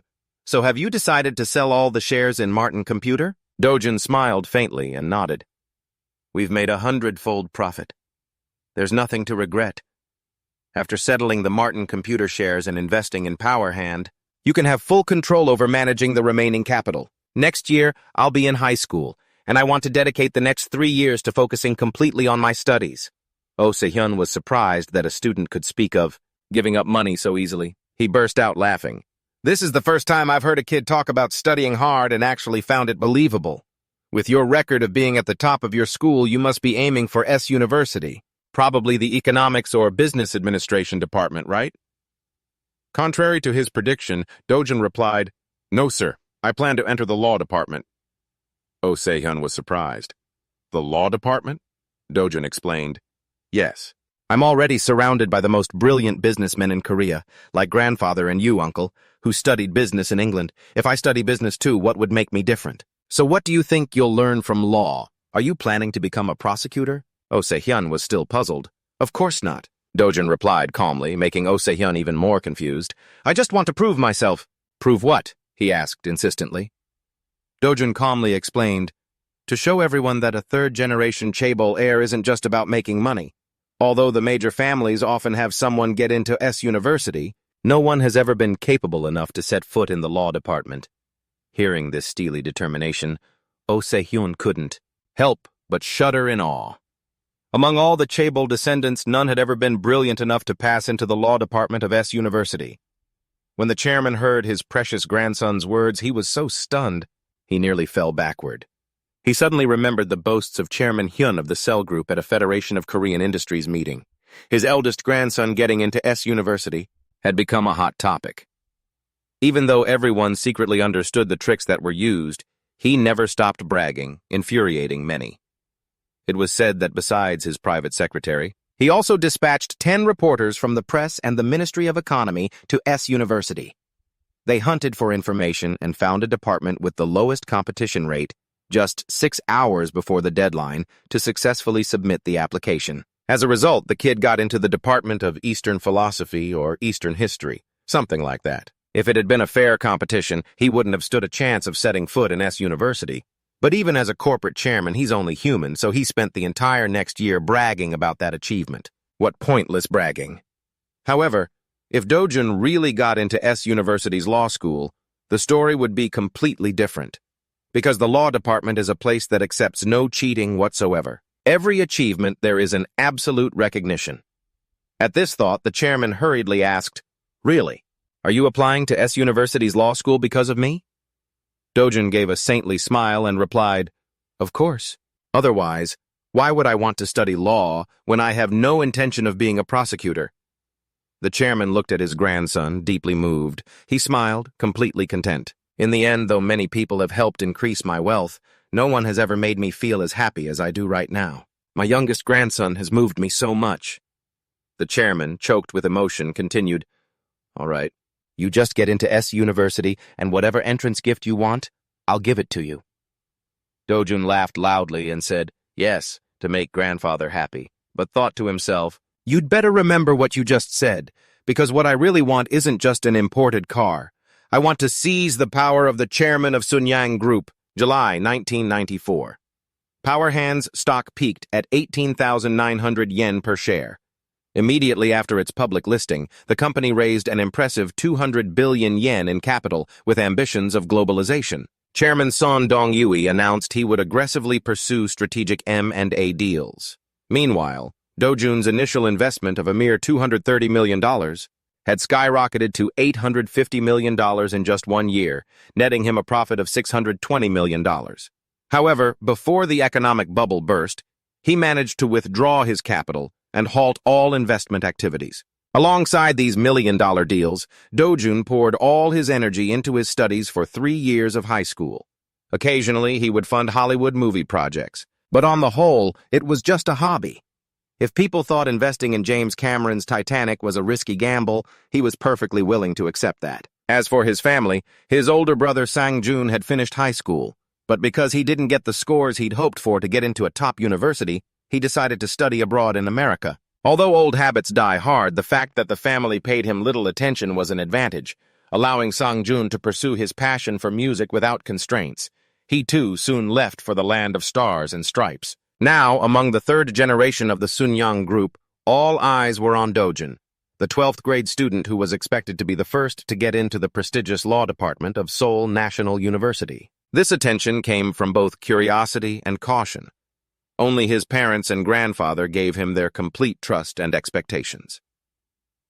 One day, before the college entrance exam results were announced, the chairman was beaming during a phone call, boasting, "My youngest grandson ranked 39th in the entire country. Not just the school, I'm talking about the entire country. Ha, if you're only counting the humanities department, he's in the top 10. The maximum score is 400, and the kid got 367 points. Only 6 points behind first place nationwide. Not much of a difference, is there?" The chairman still hadn't lost his enthusiasm for showing off. After hanging up, he fondly caressed the results in his hand and mumbled to someone else, "Only getting into SNU's law school is worthy of the title hard-working. I wonder if SNU is even good enough to educate my grandson. It should have been Harvard or Oxford. I pledge to cover the tuition for those who don't get a full scholarship, but with these scores, he'll definitely get a scholarship." He feigned a sigh.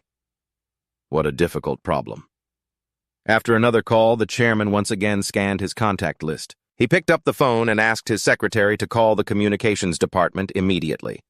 That afternoon, at his residence, he handed the results to the head of the communications department who had just arrived. After a quick glance, the man respectfully offered his congratulations. "Congratulations, Chairman." The chairman cut him off coldly. "No need for congratulations. Get this news out immediately, and arrange for reporters to come take Dojun's picture tomorrow." The head of communications was confused, not understanding. The chairman continued, "Can't you see what's going on? What will people think? The rumors are that the chairman's children and grandchildren only get into prestigious schools using money and connections. But with a score like this, can money and connections buy it? Make sure those rumors disappear after tomorrow's article." The head of communications quickly replied, "Understood. I understand your intention, Chairman." The chairman smiled with satisfaction, admiring the results. He was completely pleased with his grandson's achievement. The next day, reporters flocked as if Dojun were a celebrity. He calmly answered the interview questions. For the past year, I was tutored by the best teachers for each subject. He unintentionally revealed the cost, a figure equivalent to a reporter's salary for 15 years, leaving everyone stunned. His parents, standing beside him, felt embarrassed for their son.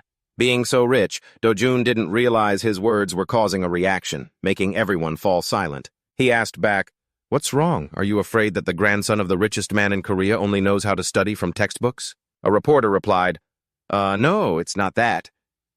The crowd began to murmur, "But who's the top student this year?" Another person confirmed, "It's a student from Jeju Island." Dojun continued, "You reporters should just go to Jeju Island, get your story, and write articles about me. I want to hear about it from you all." The reporters obediently replied, "Yes, sir." Dojun concluded, "It's obvious you all came here just to flatter me. My grandfather has studied many books. I'm sure he'd be very happy to read an article praising how I learned so deeply from reference materials." Dojun's interview had just ended. Amidst the reporter's bewilderment, only his father, Mr. Jin Junki, stood silently to the side and let out a soft laugh. It was the night of the New Year's kickoff in 1997 at the Sunyang Group. In the loud and bustling atmosphere of the celebratory party, amidst the elite crowd, Dojun was quietly sipping a glass of fine wine. Suddenly, a familiar figure approached. "Well, well, little brother, I heard you've been making some big waves lately." It was Sungjun, his older brother. His voice had a hint of sarcasm, but he appeared friendly on the surface. "I saw the interview." "Congratulations!" Sungjun held out his hand for a handshake. Dojun, with a bright and happy expression, returned the handshake. "Thank you, brother. Congratulations on your return to the country, too." The moment their hands touched, Sungjun leaned close to his brother's ear, his voice turning into a calculated whisper. "The future head prosecutor. I'll be passing on the legal inheritance rights to you. So you'd better watch yourself." Dojun maintained his innocent look and replied in a cheerful tone, "The head prosecutor, of course, has to support the man who's about to become the chairman of Sunyang, you, brother. As for me, I'm about to become a lawyer specializing in M&A. Sungjun was taken aback, caught off guard for a moment. "M&A? Who said that?" "Grandfather," Dojun replied nonchalantly. "He didn't say it explicitly, but he said if I'm studying law, it's better to be a lawyer than a prosecutor." Dojun pretended to take a sip of water, silently assessing in his head, "This brother of mine is so incompetent. Without support, I bet he would have burst out laughing by now." Sungjun seemed to regain his excitement, asking rapid-fire questions. "Really? Grandfather really said that? You want to be a lawyer, too?" Dojun didn't answer right away, quickly calculating in his head. This was the most stable of all the cousins, smart enough to be acknowledged by Chairman Jin, and he even passed the civil service exam with high marks. Could he become a rival later on? Even so, the fact that Chairman Jin indirectly advised him to pursue law to support the group also gave him some peace of mind. Maybe he wants to make me his right-hand man. Dojun feigned hesitation. "I'm not sure yet. I'm not really interested in being a judge. I'm leaning more towards being a prosecutor or a lawyer. I'll think about it carefully while I'm studying." He knew he could have given the answer Sungjun wanted to hear, but everything needs its own process. Sungjun put on a magnanimous air. "That's right. There's still plenty of time. Take it slow. You just graduated from high school. No need to rush a decision. If you don't want to strive for some ant-sized position, just tell me. I'll help you find a cushy spot in the company, haha." Dojun politely thanked him to please his brother, but inwardly he noted, he's improved a lot.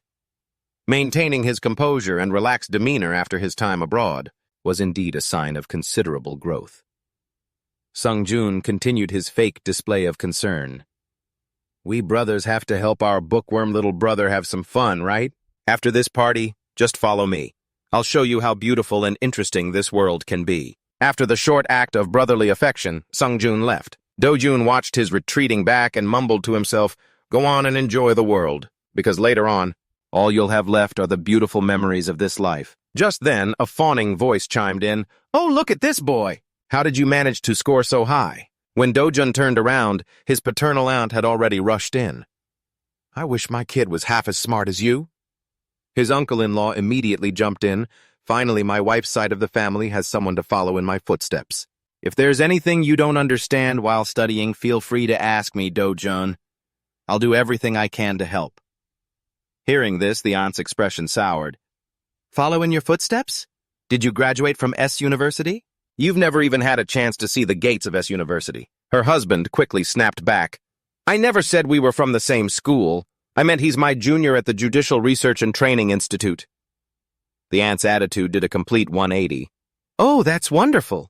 Dojun, you should have your uncle tutor you later. He failed the election, so now he just sits at home all day. That's when Dojun remembered. This uncle had failed in the National Assembly election this past April. Not only did he overestimate himself and stubbornly ignore Grandpa's advice by running in a Seoul district, but this aunt also secretly took money from the department store to fund her husband's campaign. It was all for nothing in the end. Seeing the couple scowling and bickering, Dojun guessed the cause was their recent money problems. Dojun smirked slightly as he spoke. Uncle, are you planning to run for office in Seoul again next time? His uncle, his face full of renewed vigor, declared decisively, Of course! Why would I stop after just 2 runs? I'll complete this term and then advance to even higher positions. Inside, Dojun let out a cynical laugh, but on the outside he maintained the innocent smile of a child. I know you're very happy about my achievement, Uncle, the man continued, his tone full of insinuation. There's a special election coming up. I understand, sir. Dojun cut him off, leaving the uncle momentarily stunned. You have to win the upcoming special election, and I'll have someone help with your campaign funds. The husband and wife were overjoyed. The aunt quickly fawned. Such a smart boy. Say one thing and he understands 2. Seeing how pleased they were, Dojun decided to toss out more bait. If it's inconvenient for you, Uncle, I can support your campaign financially myself. After all, you are my senior. You are, the uncle asked, bewildered. You? But where would you get the money? Dojun retorted. Don't you remember? I still have a large sum of money in the bank from selling the farm in Bundang that I haven't touched. Only then did the uncle remember about that money. Dojun calculated silently. I have to get my uncle into the National Assembly. Only there. Can I gather assemblymen to my side? The uncle, overjoyed, gripped Dojun's hand, expressing his profound gratitude. That night, after the party, the luxury car carrying Dojun rolled through the darkness. One of them spoke up, asking his older cousin where they were going, but he only gave a vague reply. Just follow me. I promised you I'd have a few drinks with you today. The car turned into a large private compound where the parking lot was filled with expensive cars. Seeing Dojun's bewildered expression, his cousin laughed. First time here? This place is just for me, my friends, and some of the younger cousins to hang out. My dad rarely comes by. Whenever you want some peace and quiet, just come here. Absolutely no one will bother you. In reality, Dojun immediately recognized this place. It was Vice Chairman Jin Ian's private villa. In his past life, he'd never had the chance to set foot here. A servant ran out and bowed respectfully. His cousin immediately asked, Is she waiting inside? The servant stammered, Sir, Ms. Yoon Hee-young said she had a sudden outdoor shoot today, so she couldn't make it, sir. Yoon Hee-young, huh? He muttered. The actress from that weekend drama that's breaking all the ratings records. Suddenly, Dojun heard the sharp sound of a slap. His cousin had just delivered a heavy blow to the servant's face, roaring, I told you today was important! Then, without any restraint, he began punching and kicking the servant relentlessly, cursing at the stupid fool. Even as the man collapsed in pain, he didn't stop, continuing to kick him like a wild animal. I warned you, even if you had to grab her by the hair or kidnap her, you were supposed to drag that bitch here. The sight made Dojun's blood boil. He remembered being treated just as cruelly in his past life. Do I pay you to pull this kind of stupid shit? You! God damn you! Figure something out! He screamed. Seeing his cousin mercilessly torturing the servant, Dojun decided to speak up to quell his rage. As soon as he spoke, the violence stopped. Brother, Dojun said, his voice full of annoyance. Didn't we come here today to celebrate for me? I've lost my appetite for it. I want to go home right now. His cousin looked at him, a flicker of guilt in his eyes. The two brothers faced each other in silence, with only the choked sobs of the beaten servant breaking the stillness. A moment later, his cousin spoke. I forgot what you're like, Dojun. Besides, you're the guest of honor today. He turned to the servant. It's thanks to Dojun that you're still in one piece. Now get lost. The terrified servant ran to the car and was about to drive straight off when he froze at the sound of Dojun's sweet voice. Sir? Dojun continued, I'm just going to stay for a little while and then head home. Could you please give me a ride back? The frightened servant nodded profusely when the cousin asked in surprise why he wasn't staying until morning. Dojun simply replied, "No, it's all right. I'll be heading home now, sir. I guess I'm a bit tired from meeting so many people at the party." Since his cousin didn't object at all, he said, "All right, whatever you want." Dojun was secretly pleased. A golden opportunity had appeared. Why should he waste his time staying here? He glanced at the servant waiting in the car and gave a satisfied smile. This was the moment to pull Jin Yanki's loyal henchman over to his side. Inside the house, on a table laden with all sorts of expensive liquor, the cousin cheerfully invited Dojun to take a seat on the living room sofa. He casually picked up a bottle of alcohol, laughed, and said, "Let's have a drink. We'll start with something light. Have you ever tried beer before?" As he spoke, he poured a little into Dojun's glass. Dojun calmly accepted the glass, raised it, and drained it in one go as if it were plain water. It was a barley taste. Perhaps he was used to similar types of drinks. After finishing his drink, Dojun picked up another bottle from the table. The surprised cousin praised him. "Wow, you can really hold your liquor. And you even know proper drinking etiquette, too." While pouring the drink, Dojun asked a question that stunned his cousin. "By the way, there's something I'd like to ask you.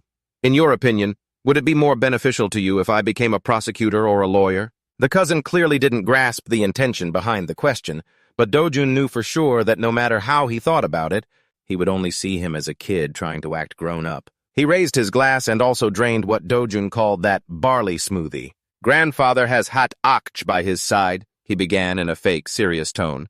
"And next to your father, there are also close associates like Lee hat akch." He placed the empty glass on the table and continued. "But they're just outsiders. We may be cousins, but we brothers need to stick together." Dojun feigned a stunned look. "Brothers?" The cousin responded with an awkward, friendly smile. "Exactly." He continued to pour beer while Dojun, still confused, couldn't understand his true intentions. The cousin added, "When I lived in Europe, no matter how much loyalty my subordinates showed, the truth is still the truth." He flashed a smile that hid a venomous intent. "Everyone has their own agenda." At that moment, Dojun found it utterly ridiculous. This guy had tried to build an image of not being a suspicious person, yet he was blaming circumstances for his own nature of not trusting anyone. The cousin continued, "Just think of it this way. The gap between the one who gives money and the one who receives it is vast, almost impossible to bridge. But brothers are different. Family isn't a transaction. It's about sharing all the sweet and bitter moments." Holding the glass in his hand, Dojun found those words absurd. If he were the Jin Dojun from his past life, perhaps he would have believed these things. But not him, not now. He knew very well that it was this very cousin who had sent his own younger brother, Jin Ejun, to prison to monopolize the assets. The cousin continued his act. "Don't you know what's best for me? Actually, from the very beginning, I never cared about you passing the exam or anything else." "Why wouldn't you care, sir?" Dojun asked. The cousin maintained his fake, sincere expression. "That's right. No matter what you do, I will always be by your side. I will help you become the number 2 person in the corporation." Hearing this, Dojun just curled his lip into a cold, derisive smirk. "Among all the cousins, you're the only one I trust. The others are all useless, even when they grow up. They won't be capable enough to run the company. I need someone smart like you by my side." Dojun analyzed internally. Is he seeing me as a rival, or does he want me to be his right-hand man? Just then, a voice called from the entrance, "Oppa!" Dojun sat still, maintaining his perfectly innocent expression. 2 scantily clad women walked in and greeted them. The cousin replied, "Ah, you're here." Dojun recognized them as familiar faces who often appeared in movies and on music shows. The 2 girls spoke in a sickly, sweet tone when they saw him. "Oh my, is this the first time I'm meeting this gentleman?" Suddenly, Dojun shot to his feet. Everyone looked at him in surprise. He replied, "I mentioned earlier that I was feeling a bit tired, so I'll be taking my leave now." The cousin acted understanding. "All right then, I'll call you later." He watched pensively as Dojun's figure left. As soon as he was out of the room, Dojun hastily loosened his tie and let out a long, relieved sigh. "I had to hold that in for so long. This is the first time I've had a drink in this body. So I'm a little dizzy. Luckily, getting some fresh air helped." The driver was still waiting in the car. When Dojun approached, he saw the man had fallen asleep, a scratch still visible on his cheek from the previous beating. Dojun felt a pang of sympathy. Making a living really isn't easy.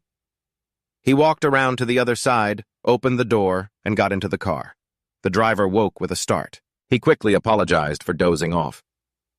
Dojun replied just as quickly, "I'm sorry for making you wait so long."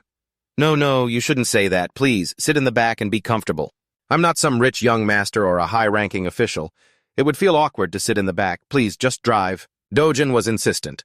The driver was surprised, but quickly replied, "Yes, sir," and focused on driving. The car slowly rolled away from the house. In the quiet of the late night, the car glided down the highway like an arrow piercing the darkness. The driver politely offered to turn on the radio, but Dojun gently refused. He spoke with a surprisingly cold tone.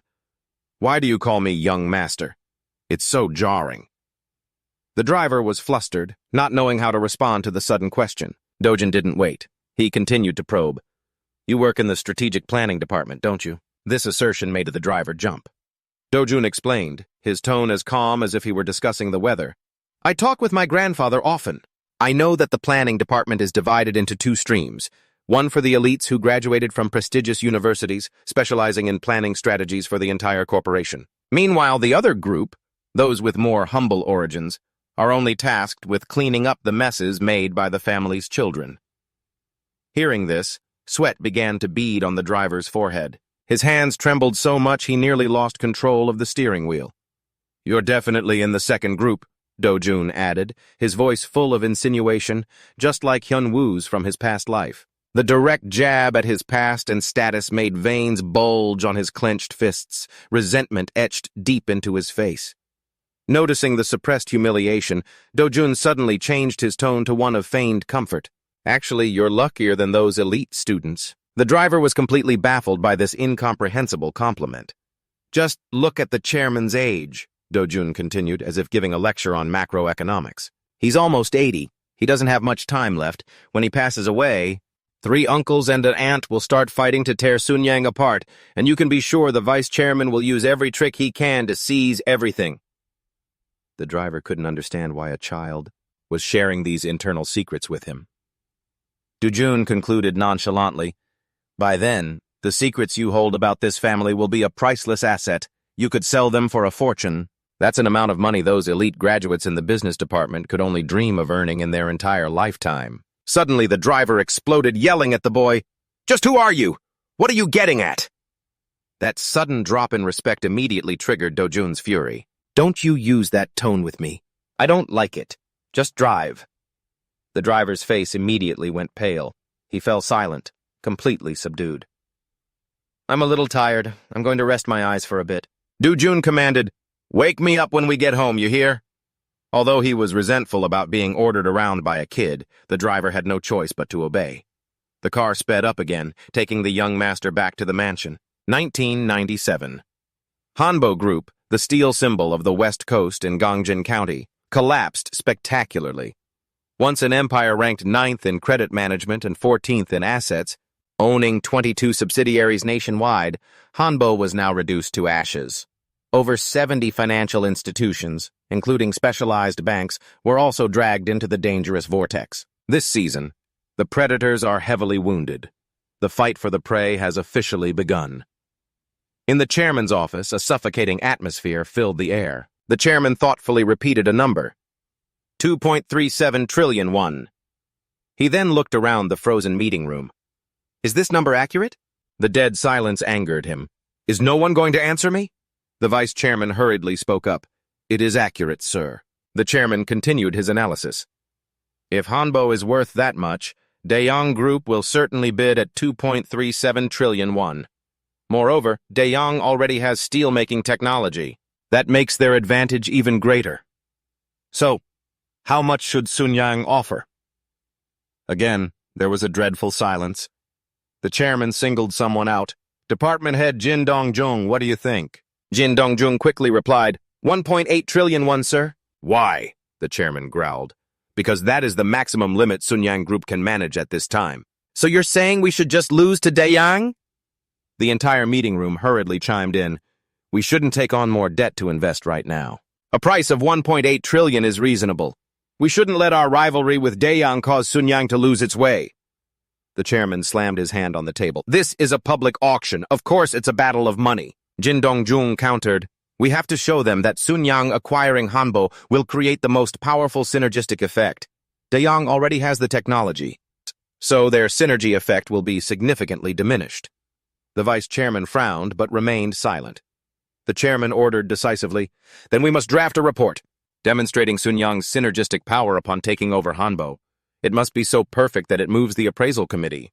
Just as department head Jin said, I'm giving you all 1 week to prepare. Then he asked again in a challenging tone, Does anyone else have a different opinion? Is 1.8 trillion won really our only option? In the meeting room, tense as a drawn bowstring, a bold voice suddenly rang out, shattering the heavy silence. 2.5 trillion won!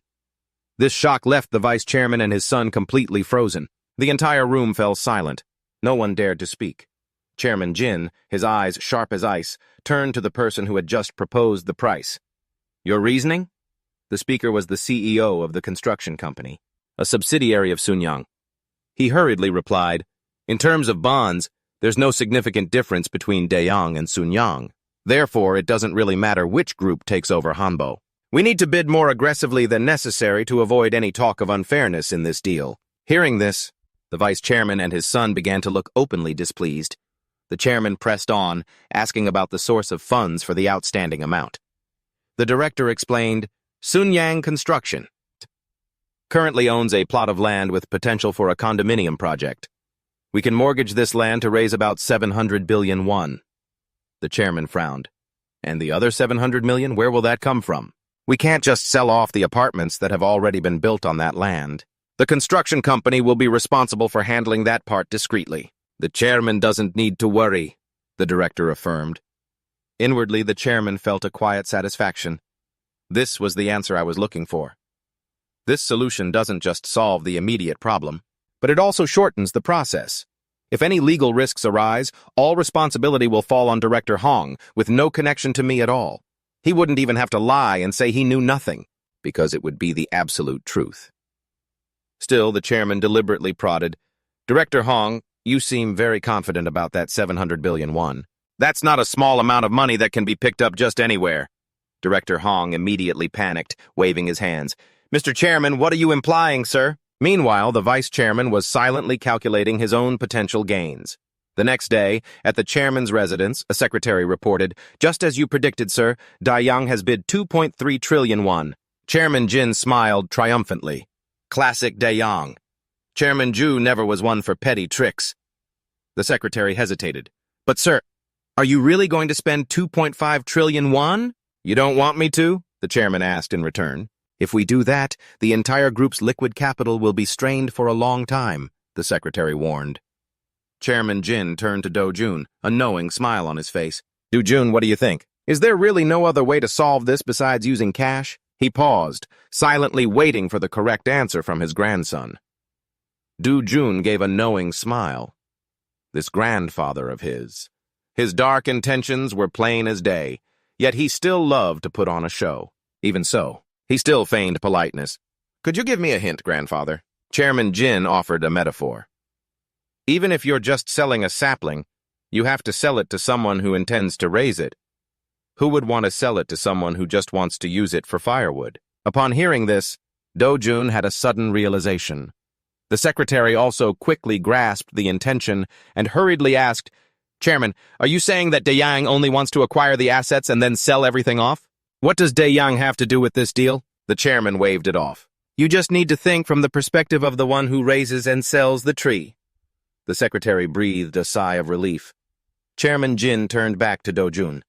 Is that hint enough for you? Yes, it is, Dojun replied, then continued. If Daeyang acquires them, they'll build apartments on Hanbo's land and liquidate it. The machinery from the steel factory will be exported. That way, the Hanbo Steel Group will disappear completely. In contrast, the Sunyang Group, which has just ventured into the steel industry, will strive to restructure Hanbo to prove themselves to everyone. Chairman Jin smiled proudly. Well, it seems I might have given you too much of a hint. Dojun silently calculated whether this method would be effective. Daeyang's network of connections was very strong. Even if their ultimate goal was to liquidate Hanbo, many people would still support them. He pretended to ask again. So, grandfather, how much do you think we'll need to spend to acquire Hanbo? Chairman Jin was a little surprised to have the question turned back on him. He gave a casual laugh. 1 trillion won plus $1 billion. We don't have any more than that. The secretary immediately tried to intervene. A difference of 500 billion won is too great. Mr. Chairman? Chairman Jin was resolute. Just go find some really good bait. I'll cast the line myself. Dojun deduced that the good bait was the media. The most effective tool for creating bait was the press. He immediately thought about leaking the story. The newspapers and television stations would have to run stories emphasizing the need to save the nation's backbone steel industry, creating public pressure on the review board. But then he questioned himself about this selfish old man. Isn't a 500 billion won gap too dangerous of a gamble? Just then, the image of an old fox appeared in his mind, and he heard the chairman's words echoing. Just you watch closely and see how I'll handle this. See how I make use of the very employees I've painstakingly nurtured for the past 15 years. Dojun suddenly understood his grandfather's entire ruthless plan. When the meeting ended, the chairman called Dojun over and asked kindly, Tomorrow is the school's opening ceremony, isn't it? I've already spoken with the principal and the dean. You should stop by the school occasionally and invite them for a meal. Turn them into people who can support you when needed. Dojun obediently took his grandfather's lesson to heart. The chairman continued, There will be someone on standby outside to help you with small tasks. I've chosen someone intelligent enough for you to trust. Dojun feigned delight and exclaimed, Thank you, grandfather.